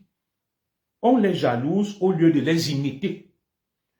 On leur met des bâtons dans des régions du pays alors qu'ils viennent susciter le développement que les routes au lieu de les encourager. On leur refuse l'accès dans plusieurs autochtones de ces régions sont incapables par eux-mêmes de promouvoir la problématique de... Je comprends. Voici ça. Voici la préface de Maurice Kamto. Voici. Dans le livre de Kenyepokam, et je peux te lire cette partie. Voici ça. Voici la préface de Maurice Kamto. Parce que vous aimez beaucoup discuter. Vous êtes comme des saints Thomas. Voici ça. Pour Maurice Kamto dit qu'on jalouse les Bamileke. On doit les laisser développer le Cameroun. Je te laisse aller le consulter. Je t'ai donné le titre. Je ne parle pas dans le vide. Et que Raoul Mbia a lu ce livre. La problématique de l'unité nationale au Cameroun. Préface Maurice Kamto. Qui dit qu'on jalouse les Bamileke. Informons-nous. Cultivons-nous. Des sujets qu'on ne maîtrise pas. Faisons attention. Voilà. Nous allons donc continuer en disant ceci. Lorsqu'on remonte dans l'histoire du Cameroun, je vais vous dire quelque chose, mon frère Raoul Mbia. Nos ancêtres Bamileke, vous savez pourquoi les Tikars, beaucoup de Tikars qu'on a vendus comme esclaves, sont des Tikars, on vous parle de Condoleezza Rice, de Speke Lee. Nos ancêtres Bamileke ont collaboré, étaient des bras droits des négriers. C'est dans les livres d'histoire. Les négriers leur ont fourni des armes et des chevaux. Et ils se sont lancés à la traque de leurs frères Tikars, qu'ils capturaient et allaient vendre aux négriers et se tapaient de l'argent. C'était un peuple conquérant, belliqueux, guerrier. Ça, c'est factuel, c'est dans les livres. Pourquoi les autres ne se plaignent pas d'eux? Que le problème Tikar, où eux, ils ont collaboré avec les négriers arabes venus pour acheter des esclaves africains. Quand vous voyez la culture des armes et tout ça chez eux, les Tikars, quand vous avez vu qu'on a dit que la plupart des anciens esclaves sont des Tikars, on vous a parlé de la star brésilienne du Real de Madrid, on vous a parlé de Condoleezza Rice, mais ils ont été les bras droits des négriers. Ils allaient avec les chevaux, les armes, ils les capturaient, ils les vendaient. Pourquoi les autres ne se plaignent pas que le problème Tikar, nos frères Bamileke, nos ancêtres Bamileke ont fait ceci? Non, il faut qu'on arrête tout ça. Je vais continuer dans l'histoire du Cameroun et c'est par ça que je vais conclure. L'histoire des institutions du Cameroun. Très bien. Parlons-en. Lorsqu'on dit le problème Bamileke, il n'y a pas de problème Bamileke. Lorsque un colon se lève et déclare que le Cameroun prend son indépendance avec un caillou dans sa chaussure, des Bamileke, c'était un écran. C'était un Camerounais qui le disait. Non. Pourquoi l'a-t-il dit? Je n'en sais rien. Moi, je n'étais pas né. Donc, ça veut dire que ce n'est pas l'apanage des contemporains de nos compatriotes bamileke que de dire. Alors, au lieu de parler que le problème bamileke, il faut plutôt dire le problème créé par certains bamileke, pas tous, le problème créé par certains bamileke que toi, Raoul Christophe Mbia, tu ne connais pas. Pourquoi ce problème? Je vais donc t'expliquer. Beaucoup de combattants et nationalistes bamileke ont juré que tant qu'un bamileke ne sera pas président, ils vont rendre le Cameroun ingouvernable. D'où donc le problème bamileke qu'ils ont créé eux-mêmes. C'est ça que toi tu ne comprends pas, petit frère. Il n'y a pas un problème bamileke, mais nos compatriotes bamileke, pas ceux qui sont là actuellement, les ancêtres, ont créé un problème bamileke. Que il faudrait que, tant qu'un bamileke ne sera pas président, ils vont rendre le Cameroun ingouvernable. C'est donc ce que Lamberton a dit, que le Cameroun prend son indépendance avec un caillou dans la chaussure. Il n'y avait pas encore de problème et bamileke, c'est un Français qui le dit. Et je vais continuer à t'expliquer ceci dans notre histoire, mon cher frère. Moi, j'ai les archives, vous voyez ça. Je lis, hein. Ça m'a été enseigné. J'ai pris des notes. Dimanche 2 avril 2023. Le problème bamileke au Cameroun. Alors,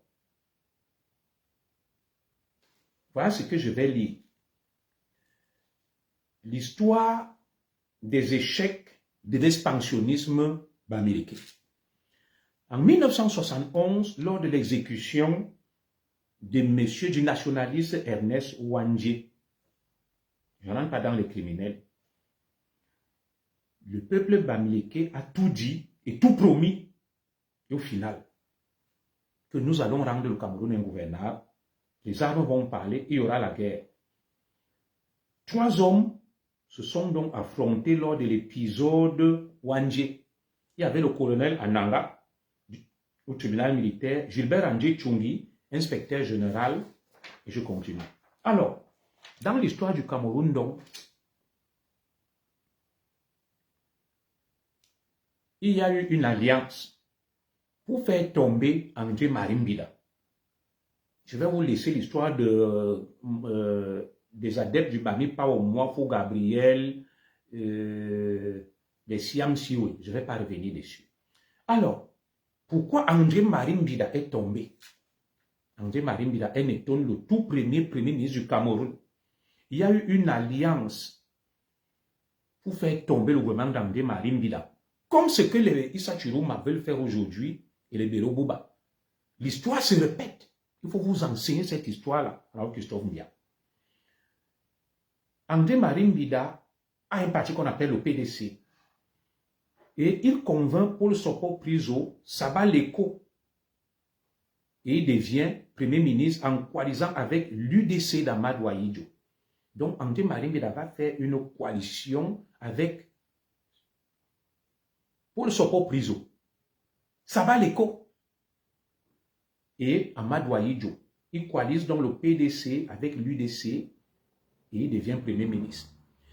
André Marimbida est trahi par Mathias Ndjoumessi. Mathias Ndjoumessi qui démissionne avec ses députés du gouvernement d'André Marimbida. C'est comme ça que André Marimbida tombe au profit d'Amadou Ahidjo. Quand je vous dis que ce qu'ils font là, les Chiroma, les Bélo, ça ne date pas, ils l'ont fait pour faire tomber les camps. André Marimbida qui était un nationaliste, ils ont rallié Amadou Ahidjo. On l'appelait Mathias Ndjoumessi, il a démissionné, il a pris tous ses députés, il a donné à Amadou Ahidjo. Et André Marimbida est tombé. Nous connaissons la suite. Le problème donc, que tu dis, le problème bamileke date de quand? Il y a quelque chose qui se passe à Baham. Le problème de Baham, il faut que tu le comprennes, tu le comprennes bien. À Baham, il y a quelque chose de très grave qui va se passer. L'esprit Baham, mon frère Raoul Christophe Mbia. L'affaire Kamdem Nihim contre Tegia, qui a déclenché le massacre inter-village entre les nationalistes bamileke. L'esprit Baham, Kamdem Nihim, Est-ce que tu as pris ça? Et Tegia. Ça n'avait rien à voir avec un écran. Il faut que tu le comprennes très bien. Je vais bien te lire cela. Et je suis en train de bien fouiller dans mes notes.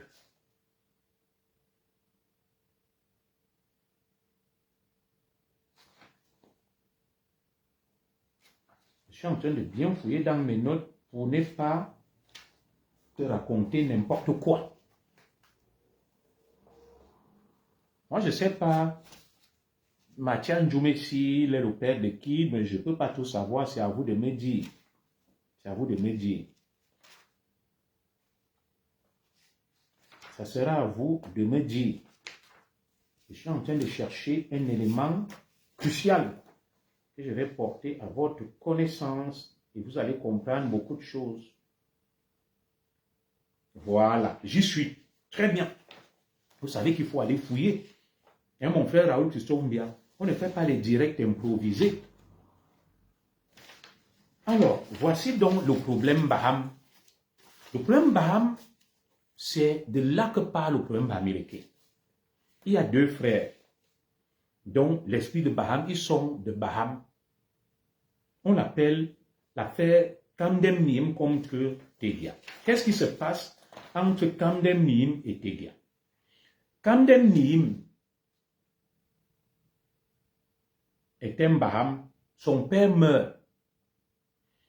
Il rentre donc pour occuper la chefferie après la mort de son père. Il a 23 ans. Il retourne prendre la chefferie. Et Camden Niem est un ancien de ce qu'on appelle l'UNEC, l'Union nationale des étudiants du Cameroun en France, qui a été créé par Bernard Fonlon. Vous connaissez ce grand nom de l'histoire. Camden Niem à Baham, Baham de Kamto. Le problème, Bamileke est parti de Baham il y a longtemps. Son père décède. À 23 ans, il retourne prendre la chefferie de Baham. C'est un ancien de l'UNEC, l'Union nationale des étudiants du Cameroun, Cameroun avec grand K en France, créé par Bernard Fonlon. Il vient donc avec l'esprit de l'UNEC de contestation, qui pensait que l'UPC était persécuté après son interdiction. Il va donc récupérer des UP6 chez lui qui était pourchassé par le colon Yaïdjo. On appelle ça recel de malfaiteurs.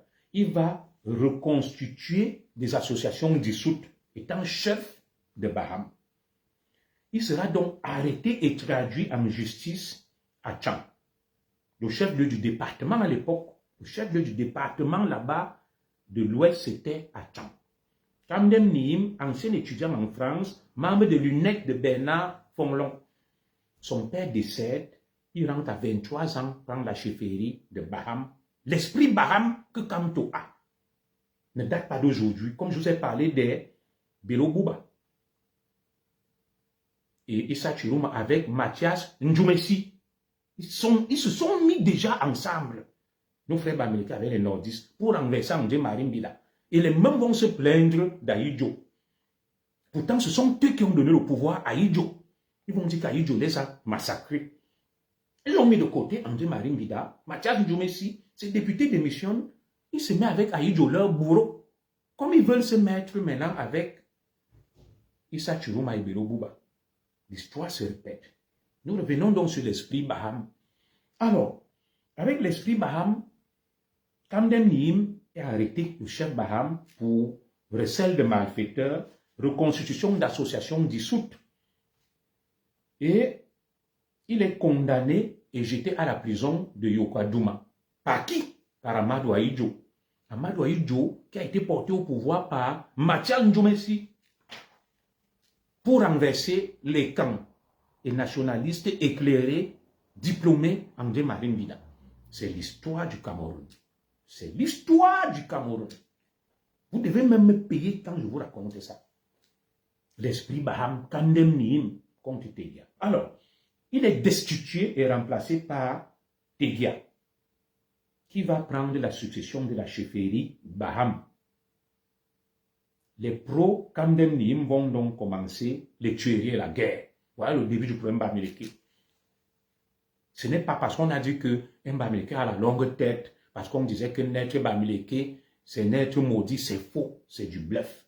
Kandem Nihim, en pleine période sensible, va rentrer au Cameroun, remplacer son père. Au lieu de se contenter d'être chef, il va organiser, reconstituer la rébellion en appelant les UPCistes du PC qui a été dissoute et en reconstituant l'UPC. Il sera donc poursuivi en justice pour recel de malfaiteurs, reconstitution d'associations dissoutes par Amadou Ahidjo, qui a été porté au pouvoir par Mathias Ndjoumessi Mbamileke, pour renverser André Marimbida.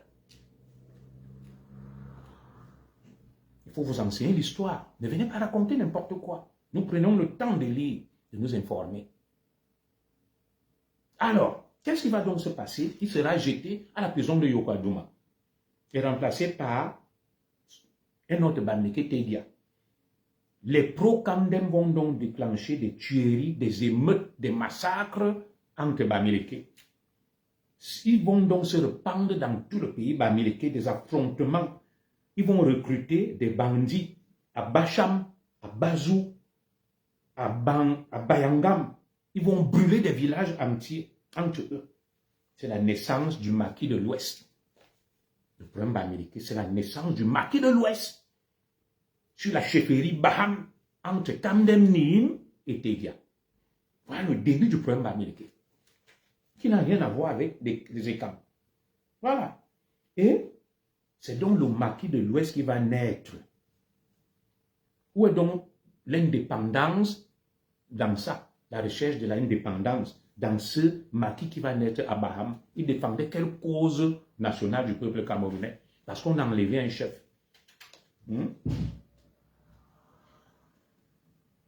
C'est donc là qu'on va recruter des bandits pour mener cette guerre et brûler les villages Bamileke, tuer les Bamileke. Des grands noms que vous connaissez, comme les Singap Martin, les Momopol, les Wambolo Courant, les Châteaux Dynamiques, ils seront recrutés. Et c'est à la suite de ça, donc, c'est ça qui va faire tomber Ernest Ouandjé. Quand Ouandjé va vouloir mener la vraie lutte, il va récupérer ces bandits qui sont nés d'une milice à Baham, Rokandem Nihim, pour venger et discuter la chefferie et tuer les autres et brûler les villages. Ouandjé va récupérer ces bandits pour les recycler en combattant dans ce qu'il a appelé le 13 décembre 1957 l'armée nationale de libération du l'armée nationale du Cameroun, Cameroun avec l'ANK. Et ce sont donc ces bandits-là qui vont commettre des massacres à l'ouest. Ils vont assassiner le député Wanko Samuel de Batoufam. Ils vont brûler des villages à Bayangam, à Bangwa. Partout, on va le considérer comme un traître.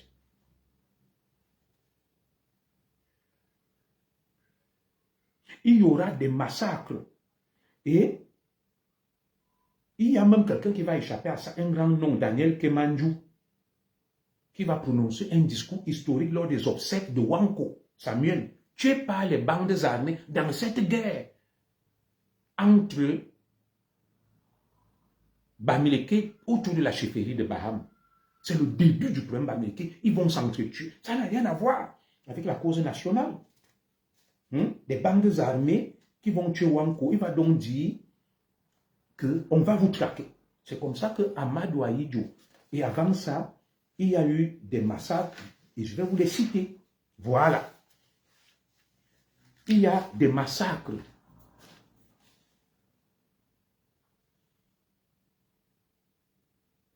Le préfet de Tchang, à l'époque, s'appelait Kecha Jean. Vous suivez les noms que je vous donne. Même vous ne connaissez pas votre histoire.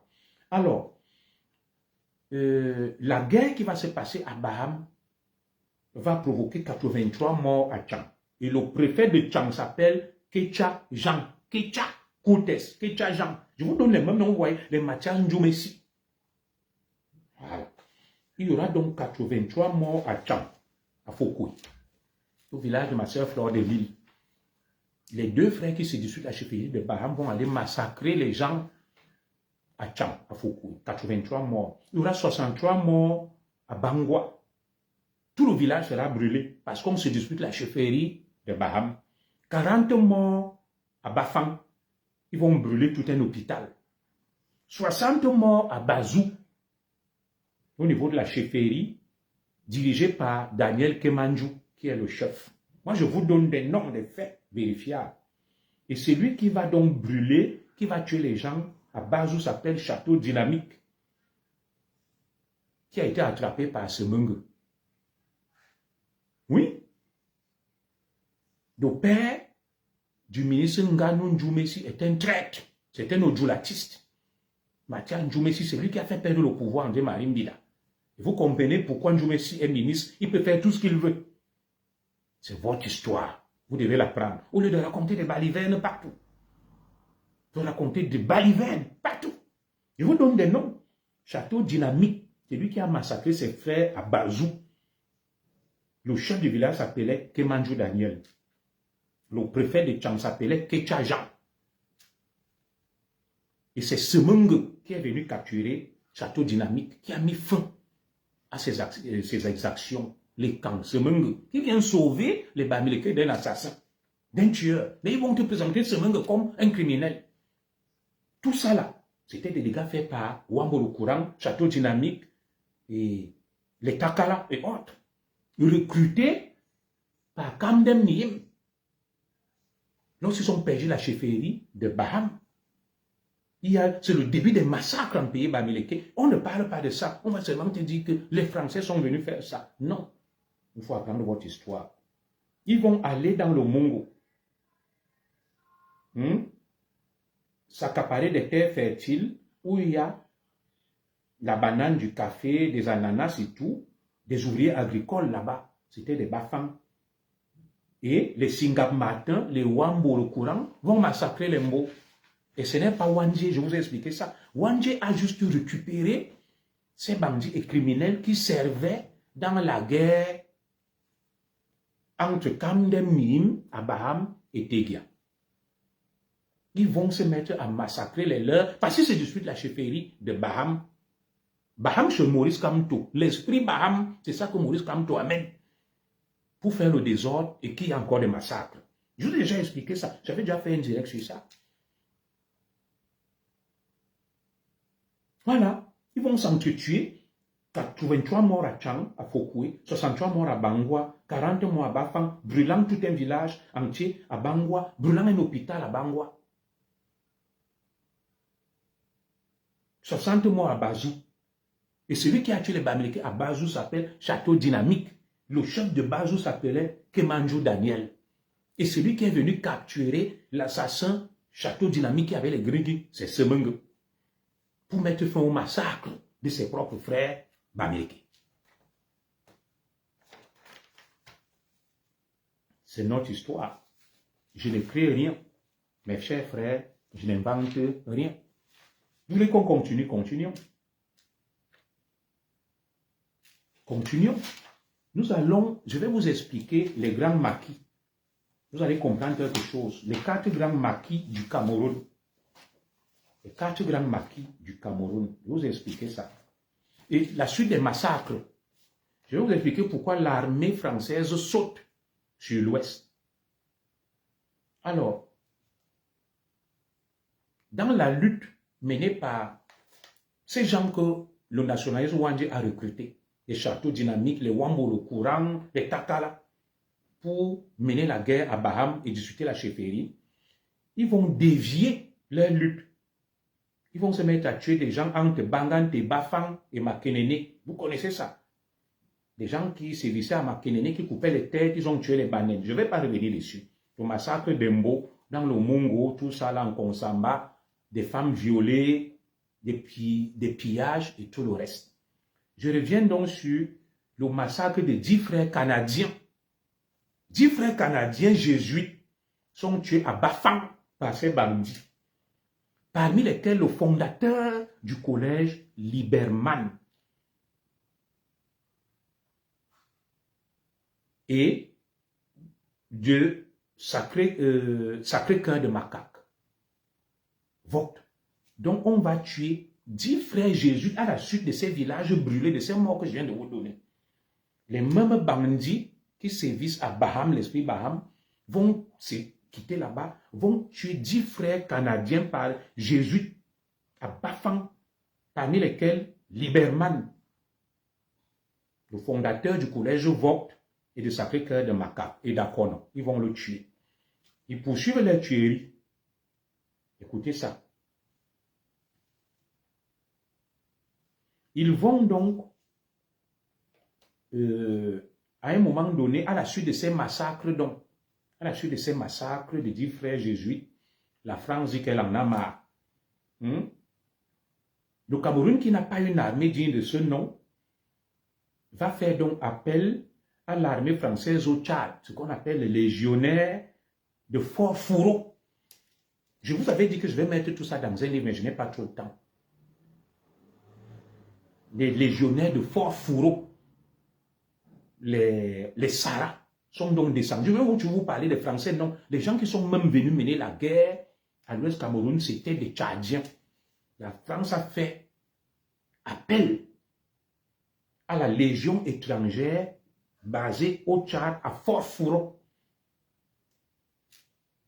Et ceux qui étaient au Gabon et les anciens d'Indochine, ils vont donc descendre à l'ouest traiter les bandits. Que bon, trop c'est trop, vous avez déjà massacré trop de gens, ça suffit. D'où donc cette guerre que vous avez vue à l'ouest où on vous parle du napalm et tout ça là. Moi, je ne vais pas rentrer dans ces détails-là. Je ne vais pas rentrer dans ces détails-là. Alors, je vais vous donner un aperçu sur les grands maquis. Vous allez comprendre quelque chose. Il y a eu 4 grands maquis au Cameroun. Le maquis de la Sanaga maritime qui va commencer en décembre 1956. Et c'est le maquis de Bassa. La Sanaga maritime. 1956, et il s'arrête avec la mort de Oumiobe. Il n'y a pas eu d'exaction, il n'y a pas eu de guerre, il n'y a eu rien. 1957, c'est le début du maquis des Bami. Pourquoi cette date? La mort de Oumiobe. Le maquis des Bami, qui lui va s'arrêter en 1971 avec la mort de Wandje. C'est le deuxième maquis. Le troisième maquis, c'est le maquis de Molundu, qui commence en 1966 avec Osendia Fana. Vous n'avez rien entendu. Vous n'avez pas entendu qu'on a violé les femmes, on a pillé les biens d'Embo, on a fait ceci. Et il y a le maquis de Djoum, 1968, après la mort d'Osendia Fana. Ouni Massaka va prendre le relais. Voilà les 4 maquis. Alors, les deux premiers maquis ont un caractère commun. C'est un maquis tribal qui s'appuie sur la tribu. Il y a d'un côté le maquis des Bassa et des Bamileke, entre eux. Il n'y a rien à voir avec l'indépendance. Donc, maintenant, comme Oumiobe a boycotté les élections législatives de 1957, vous savez ce qui a suivi, c'est le massacre en pays Bassa. Pourquoi ce boycott? Oumiobe ne va pas aux élections. Pourquoi? L'UPC, au niveau de la Sanaga maritime ouest, veut désigner un futur dirigeant du Cameroun qui va conduire le Cameroun à l'indépendance. Et ils disent que tant qu'on n'a pas désigné celui-là, ils boycottent les élections. C'est donc un boycott pacifique de Oumiobe, mais que d'autres vont rendre violent. Ils vont donc assassiner des gens. Le 16 décembre 1956, il y a un meeting de Oumiobe à Mon, au village de Kodok. Mon, voilà, vers Makar là-bas. On dit 0 élection. Et pendant donc cette période, on va assassiner 2 candidats en pays Bassa. Martin Pouma, on va couper sa tête à la machette, et le docteur de langue. Je vous ai déjà expliqué ça. Pendant le boycott, 2 Bassa sont tués de fortes têtes.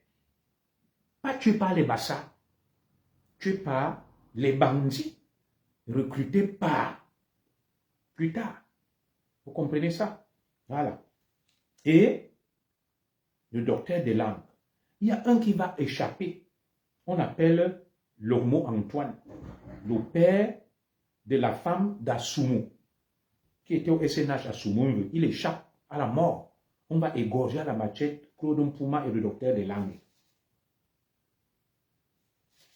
Un boycott violent, comme ils veulent le faire aujourd'hui. Alors, maintenant, lorsqu'on vous dit que Nyobe commence la lutte, ce n'était pas un vanguard.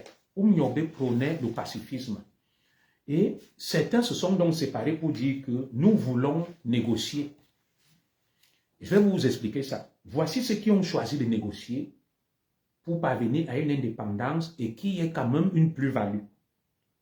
Paul Soko Priso, Charles Salé, André Marimbida, Obamela, et Kambie Wane, Kemanju Daniel, Njine Michel, Amadou Aïdjo, Okara Charles, Betote, à quoi? Vous entendez ça? Ils ont dit, nous, on va mener une guerre pacifique avec le colon pour obtenir les choses. Ils vont donc négocier avec Odjoula. Et dans leur bataille, ils vont obtenir le statut du Cameroun. Le Cameroun a une constitution, les Camerounais cessent d'être des Français. Ils vont obtenir l'état du Cameroun le 16 janvier 1957. Les traîtres, c'est considéré par d'autres nationalistes bamileke comme des traîtres, dont Soko Priso Assalé, Mbida Obamela, et Kambi, Njine Michel, Okara Charles, Betote. Et à quoi? Des traîtres qui vont obtenir le statut du Cameroun, qui vont obtenir l'état du Cameroun en 1957, avant l'indépendance, la citoyenneté camerounaise, parce qu'avant l'indépendance, tous les Camerounais étaient des Français. La loi Lamine Gueye. Ils vont obtenir le drapeau du Cameroun. Ils vont obtenir la devise du Cameroun. Ils vont obtenir l'hymne national du Cameroun. Ils vont obtenir le premier gouvernement du Cameroun. Et ils vont arriver à l'indépendance du Cameroun. Le Cameroun va passer de l'ARCAM vers l'Assemblée législative du Cameroun, de l'ATCAM, l'Assemblée territoriale du Cameroun, vers l'ALCAM, entériné lors de l'indépendance. Voilà donc ce que les traîtres ont fait obtenir au Cameroun. Ce qui était considéré par certains de nos compatriotes de l'Ouest comme des traîtres. Soko Priso Assalé, le drapeau du Cameroun, notre devise, l'hymne national, le premier gouvernement, tout ce que vous voyez. Les patriotes qui menaient le maquis, voilà ce qu'eux, ils vont faire obtenir au Cameroun. Ils ont amené l'armée française à intervenir à l'ouest avec des milliers de morts. Ils ont fait dérailler le train à Ezeka. Ils ont coupé des têtes, assassiné des gens, incendié des villages. Et Mesmer, donc énervé, a dit, je vais vous traiter. Qu'est-ce qu'ils ont donc apporté avec l'extrémisme? Rien. Les gens vont toujours se lever et vous raconter plein d'histoires, telle est victime, telle est ceci, telle est cela. Non. On ne peut pas continuer avec cette manipulation. Il faut aussi apprendre à dire la vérité. Il faut apprendre à dire la vérité pour que nos enfants comprennent notre histoire sans stigmatiser personne et sans mettre personne en difficulté. Et je vais terminer ce direct en vous rappelant l'histoire du maquis, pour que vous compreniez quelque chose. Je viens de vous expliquer la ligne de démarcation entre les patriotes, qui étaient des nationalistes durs, qui ont dit que nous, on ne négocie rien. Ils ont entraîné le massacre en pays bamileke, ils ont entraîné des tueries, des villages brûlés, et tout ce que vous imaginez. Les traîtres, dont j'ai donné les noms, ont fait obtenir au Cameroun le drapeau, la devise, et tout ce que vous voyez qu'on a aujourd'hui. Voilà.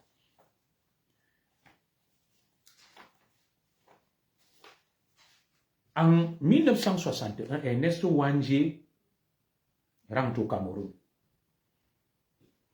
Il a fui du Cameroun en 1955. Moumie Wangé sont partis du Cameroun pour Kumba, puis vers le Soudan et l'Égypte au Caire en 1955. Et Nyobe va rester soutenir la lutte tout seul et va perdre sa vie. Quand Nyobe perd sa vie, les autres sont à Kumba, au Soudan et au Caire. Nyobe est seul dans la forêt. Il sera tué seul. Les autres sont à Kumba. ils ordonnent de tuer, de faire ceci. Ils sont loin du Cameroun. Parce qu'à l'époque, Kumba était dans la zone britannique. Il y avait deux Camerouns.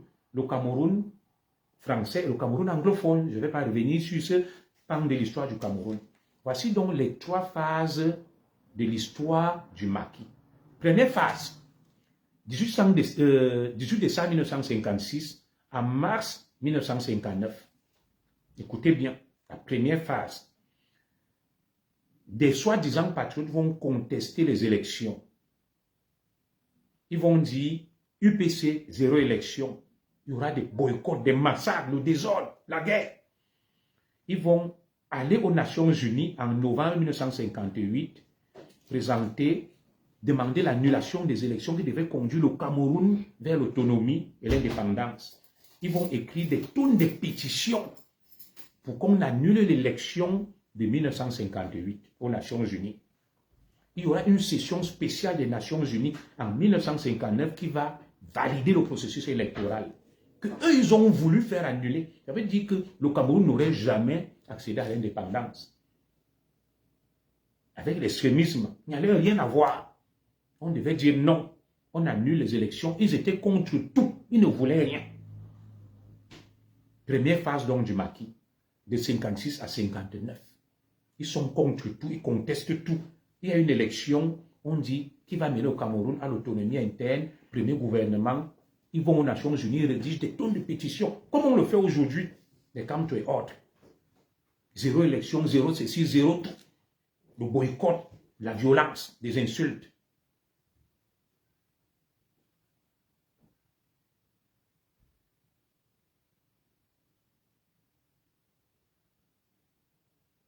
Et l'ONU va dire, je valide le processus. Ils seront déçus. Mon frère Raoul Christophe bien écoute ça.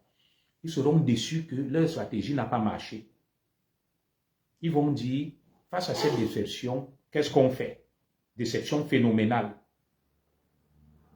Ils vont créer l'ALNK, l'Armée de Libération Nationale du Cameroun, en mai 1959. ALNK, K avec K. Pourquoi on crée l'Armée de Libération Nationale du Cameroun en 1959? Après tous ces massacres que je vous ai cités, le boycott, tout. Ils vont aux Nations Unies, ils contestent les élections. Ils disent que annuler ça, nous ne voulons pas annuler. Les Nations Unies vont tenir une session spéciale en 1959 pour étudier le contentieux électoral du Cameroun et vont valider le processus. Après donc, les massacres, les tueries, ça ne marche pas. Ils vont dire, bon, on crée l'Armée de Libération Nationale du Cameroun suite à la décision des Nations Unies. La mission est d'empêcher la proclamation de l'indépendance du Cameroun en 1960. D'où la recrudescence de la violence. Est-ce que vous comprenez ça? Il y aura donc une recrudescence de la violence au Cameroun. Après la création de l'ANK, que comme vous ne voulez pas annuler, on va rendre le Cameroun ingouvernable tant que la mission est d'empêcher la proclamation de l'indépendance. Nous passons maintenant à la deuxième phase. Qu'est-ce que cela avait à voir avec la lutte pour l'émancipation, la liberté des Camerounais? Je vous ai dit que les autres, ils ont obtenu l'hymne national du Cameroun, les Charles Assale, les Soko Prizo, les Onanawana et consorts. Mais les nationalistes purs et durs ont entraîné le massacre des Bamileke, les villages brûlés, les femmes violées, le massacre d'Embo, tout ce que vous imaginez. Et qu'est-ce que cela avait à voir avec l'émancipation du peuple camerounais, s'opposer à l'indépendance, même si elle était factice? Quand les Nations Unies valident les élections devant conduire le Cameroun à l'autonomie interne, la loi Lamine Gueye, qui crée une armée, l'armée que vous connaissez, avec les Singamata, les Takala, les Wamouroukourang, les châteaux dynamiques. Je laisse l'histoire les juger. Ils vont donc dire, on va voir ça. Comme vous ne voulez pas annuler le processus pour que Bamileke soit président, ils ne voulaient ni d'André Vida, ni d'Aïdjo. Il fallait toujours faire le désordre. Ils vont créer donc cette armée. Et c'est le début des massacres en mai 1959. La deuxième phase, recrudescence de la guerre, empêcher la proclamation de l'indépendance. Nouvel échec. Premier échec, les Nations Unies valident le processus. Deuxième échec, l'indépendance est proclamée. Deuxième phase. Quand donc les Nations Unies valident le processus électoral de 1958, ils créent l'armée, le maquis. Après 1958, donc 59, on proclame l'indépendance en 1970, mais deuxième échec, on ne laisse pas. Il faut donc rendre le Cameroun ingouvernable. L'autre problème, Bamileke. Dans le Cameroun, quand je dis Bamileke, de nos ancêtres, pas de ma soeur, moi, Fou qui est là, et de mon frère Fengan qui est là, non, ils n'ont rien à voir avec ça. Troisième phase, donc, rendre le Cameroun ingouvernable. D'où le déchaînement des violences, des assassinats qu'on a connus, qu'on va voir ça, et qui se poursuit jusqu'à aujourd'hui. Et cela a débuté donc à Baham, avec les Kandem Nihim, l'esprit Baham, que je vous ai expliqué. C'est le début du maquis à Baham. L'esprit Baham entre Kandem Nihim et Tegia. Quand les gens se lèvent et viennent vous raconter des histoires qui ne tiennent pas debout, je dis qu'il faut qu'on arrête avec ça. Il faut qu'on arrête. Donc, moi, je viens de vous lister beaucoup de faits historiques et nous serons toujours là sans haine pour défendre la vérité et dire stop au mensonge. Le mensonge ne doit pas continuer à prospérer sans qu'on ne vous dise que non, ça suffit, vous mentez, il faut arrêter ça. C'est pas comme ça que ça marche. Je ferai un direct demain sur TikTok. Je vais lancer ce débat. Et y a-t-il un problème Bamileke au Cameroun? Vous allez appeler librement sur ma page TikTok demain, en fin d'après-midi. Il y aura un direct sur TikTok, ma page Junior Zogo. Vous pouvez vous abonner là, la page Zigli. Demain, il y aura un direct en fin de soirée où il y aura un panel, vous allez intervenir, vous exprimer, vous dire que tout ce que je viens de raconter, c'est le mensonge, je vous mens, ce n'est pas vrai, vous viendrez déconstruire tout ce que j'ai dit. Voilà. Et c'est pour ça que je vous avais dit que la différence entre certains de nos frères Bamileke qui veulent le pouvoir et les nordistes, c'est que nos frères Bamileke voulaient forcer la porte du changement. Les nordistes étaient en embuscade, attendant le moment venu pour s'engouffrer dans la brèche. Et aujourd'hui, on le vit. Quand je vous dis que l'histoire se répète, vous l'avez vu, non? L'histoire se répète. Pourquoi l'histoire se répète? Mathias Ndjoumessi a trahi André Marimbida, s'est associé à Amadou Ahidjo pour faire tomber André Marimbida. Mais plus tard, le même Amadou Ahidjo, c'est lui qui va persécuter les Bamileke. Exactement comme Karel Focho a dit que Issa Chiro Mabelo Bouba, les Bamileke doivent voter pour eux, ils sont libres. L'histoire se répète. Je vais terminer en vous lisant quelque chose. Quand on dit au problème Bamileke, la persécution, c'est où? Voilà quelques territoires. Ouest Cameroun. Ouest Cameroun, 13 892 km², 8 départements. Je termine mon direct par ça. Où est la persécution et tout ça? 13 892 km², 8 départements. L'Est Cameroun, 109 000 km², 4 départements. Hein? Mon frère Christophe Raoul Mia, 4 départements. L'Ouest, 13 000 km², 8 départements. L'Est Cameroun, 109 000 km², 4 départements. Le centre, 68 953 km², 10 départements. Le sud de Paul Biya, 47 191 km², 4 départements. L'ouest, 13 892 km², 8 départements. Le sud, 47 191 km², 4 départements. Le littoral, 20 248 km², Je cherche le nombre de départements, 4 départements. Le littoral est plus grand que l'ouest, 20 000 km², ils n'ont que 4 départements. L'ouest n'a que 13 000 km² à 8 départements. Le nord-ouest, 17 300 km², 7 départements, 7. Le sud-ouest, 25 410 km², 6 départements. Quand moi je regarde ça, comment les gens peuvent se plaindre qu'ils sont victimes, ils sont marginalisés, il y a un problème américain. Vous avez 13 892 km², on vous donne 8 départements. L'Est qui a 109 000 km² n'a que 4 départements. Le Sud qui a 47 000 km² n'a que 4 départements. Le littoral qui a 20 000 km² n'a que 4 départements. Le Nord-Ouest qui n'a que 17 000 km² a 7 départements. Le Sud-Ouest qui a 25 000 km² a 6 départements. Moi, je vous laisse vous-même regarder les chiffres. Et chacun peut se faire une idée. Donc, arrêtons de raconter n'importe quoi. De fois, parce qu'on se tait, on laisse les enfants parler, bavarder. Ils vont se croire intéressants. Donc, moi, j'arrête mon direct là. Je vais appeler mon oncle, comme je vous ai dit, et je vais faire les courses des enfants. On se retrouve demain sur TikTok, sur ma page que vous connaissez. C'est la page Ziglinon, Zigli 237. Demain sur TikTok, en fin d'après-midi, nous allons débattre de ce sujet-là. Y a-t-il un problème américain au Cameroun? Chacun va se prononcer et donner son avis librement dans le panel. Je reviens sur TikTok demain. Je suis donc de retour. La rentrée politique est là. Toujours la haine, mon commissaire. Jules Bécaud, bonjour, mon frère. Moi, je n'ai pas la haine.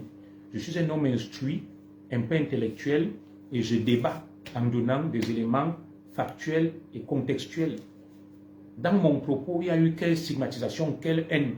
J'ai insulté quelqu'un? Non. C'est le débat intellectuel. Je vous donne des arguments, des faits historiques qui sont vérifiables. C'est tout. Maintenant, si un obscurantiste pense que c'est de la haine que de dire le problème Baham qui est parti entre Kamdem Nihim et Tegia, il va à Baham, il demande s'il n'y a pas eu une guerre fratricide à Baham entre Kamdem Nihim et Tegia qui a déclenché les massacres en pays bamileke. Il revient donc me contredire. Il va, il vérifie si Mathias Djoumessi n'a pas démissionné pour faire tomber Amadou Ahidjo, Amdi Barim Bila, et a radié Amadou Ahidjo. Il revient donc me voir et me dit, commissaire, tu mens. Ce n'est pas vrai ce que tu dis. Il regarde donc les chiffres que je viens de vous donner, que l'Ouest Cameroun a 13 000 km² de superficie, à 8 départements. D'autres régions, 4 fois plus grandes, ont moins de départements. Si c'était marginalisé, ça n'allait pas être ça. Tu viens, tu me contredis avec des arguments solides. Tu viens, tu me démontres que on n'a jamais traité les étones de fou, me courmitonne 15 minutes. Tu viens, tu me démontres qu'on n'a jamais traité les manguissas de bêtes qui sont plantées, le bonbon, que les étones et les manguissas ont mangé le savon avec le pain. Ce n'était pas pour autant une stigmatisation. Tu viens, tu me demandes qu'on n'appelle pas les sawa des paresseux qui aiment l'ambiance, la danse et les gigolos dans l'imagerie populaire. Qu'on n'appelle pas l'Enkwa, Gadamayo, Chobrupot et le reste. Qu'on n'appelle pas les nordistes Kai, Walai. Qu'on ne les appelle pas les moutons. Qu'on n'insulte pas les gens en disant que tu es un pygmée. Qu'on n'appelle pas les Bamenda pour les stigmatiser, que regarde-moi ce Bamenda. On ne dit pas que les Bassa ont le misson et qu'ils aiment les problèmes. Mais tout ça, on va dire que non, on se moquait des Bamileke. On s'est moqué de tout le monde, hein, mon frère. En me disant ça, où est la haine? Je restitue l'histoire, l'anthropologie du Cameroun. Et chacun peut se faire librement une idée. Ah, mon frère, tu aimerais avoir un débat avec moi, avec beaucoup d'aisance, les gens, des extrémistes, et toi, qui es-tu donc? Du coup, tu es pour le régime, après, tu les combats, tu pourrais te qualifier de... Bon, Bon, moi, je suis ouvert au débat. Demain, j'organise un panel sur le problème Bamileke. Tu peux venir intervenir sur TikTok. Ma page TikTok, Zigli 237, Junior Zogo. Tu interviens là demain. Maintenant, tu veux savoir, tu fais ceci du régime, tu fais cela. Je me suis déjà expliqué dessus à maintes reprises que ce que j'ai fait, personne parmi vous ne l'a fait. Et je me suis engagé corps et âme dans la lutte. Je suis l'un des pères spirituels de la base. Tout le monde connaît mes actions dans la lutte. Mais en 2018, quand le Baham Maurice Kamto, avec l'esprit Baham, est entré dans la lutte, on a introduit le tribalisme, la haine. Je me suis retiré de la lutte. Que puisque vous faites ça, je ne suis plus là. D'où mon retrait. Je n'ai pas à m'expliquer à nouveau dessus. J'ai eu à m'expliquer longuement dessus. Si cela me vaut l'étiquette de tribaliste et de soutien du régime, je suis d'accord. Parce que vous ne pouvez pas vous lever, vous dites que, ou Kamto rien. Des gens qui n'ont jamais mené le combat, parce que Kamto est Bamileke, ils sont Bamileke, ils disent qu'ils doivent le soutenir. J'ai dit non. On doit soutenir Kamto parce qu'il a des idées, parce qu'il est un Camerounais, mais d'autres le soutiennent parce qu'il est Bamileke et maltraitent ceux qui ne soutiennent pas Kamto. Et tous les soutiens de Kamto, les 90% sont des Bamileke. Ça m'a posé problème. J'ai dit, où est donc la différence entre ce qu'on reproche aux Ekanepo et vous qui voulez changer le Cameroun? On boycotte les artistes, on bastonne les mamans, on viole les femmes. Comment je pouvais continuer à rester dans ça en prétextant que c'est pour le changement? Le changement n'est pas synonyme de violence, d'insultes, de violer, de voler, de faire n'importe quoi, de brûler les ambassades. Comment je pouvais continuer à cheminer avec des gens pareils? D'où donc mon départ. Voilà N'Djamène, qui n'est pas étant comme moi. Il a été un grand combattant, tout le monde connaît les hauts faits de N'Djamène. Aujourd'hui, vous a dit qu'il soutient Paul parce qu'il est déçu. Les gens sont clairs-obscurs. Un pied devant, un pied derrière. Autant mieux laisser Paul Biya tranquille et le soutenir comme N'Djamène, comme moi. Parce que ça ne sert à rien de l'autre côté. Je ne vais pas y revenir dessus. Donc moi, j'ai terminé le direct. J'ai beaucoup de choses à faire. On a même largement débordé. Au lieu de 14 h, les 15 h. Je vais gérer des affaires familiales. Donc, on se retrouve demain. Donc, mon cher frère, si tu penses que tu souhaites avoir une confrontation avec moi, je reste ouvert et disponible.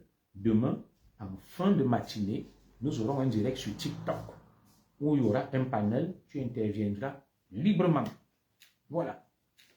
Sur ce, je vous souhaite une bonne journée, des bonnes vacances pour ceux qui y sont encore et préparez bien la rentrée de vos enfants. Que Dieu vous bénisse. Merci. Inch'Allah.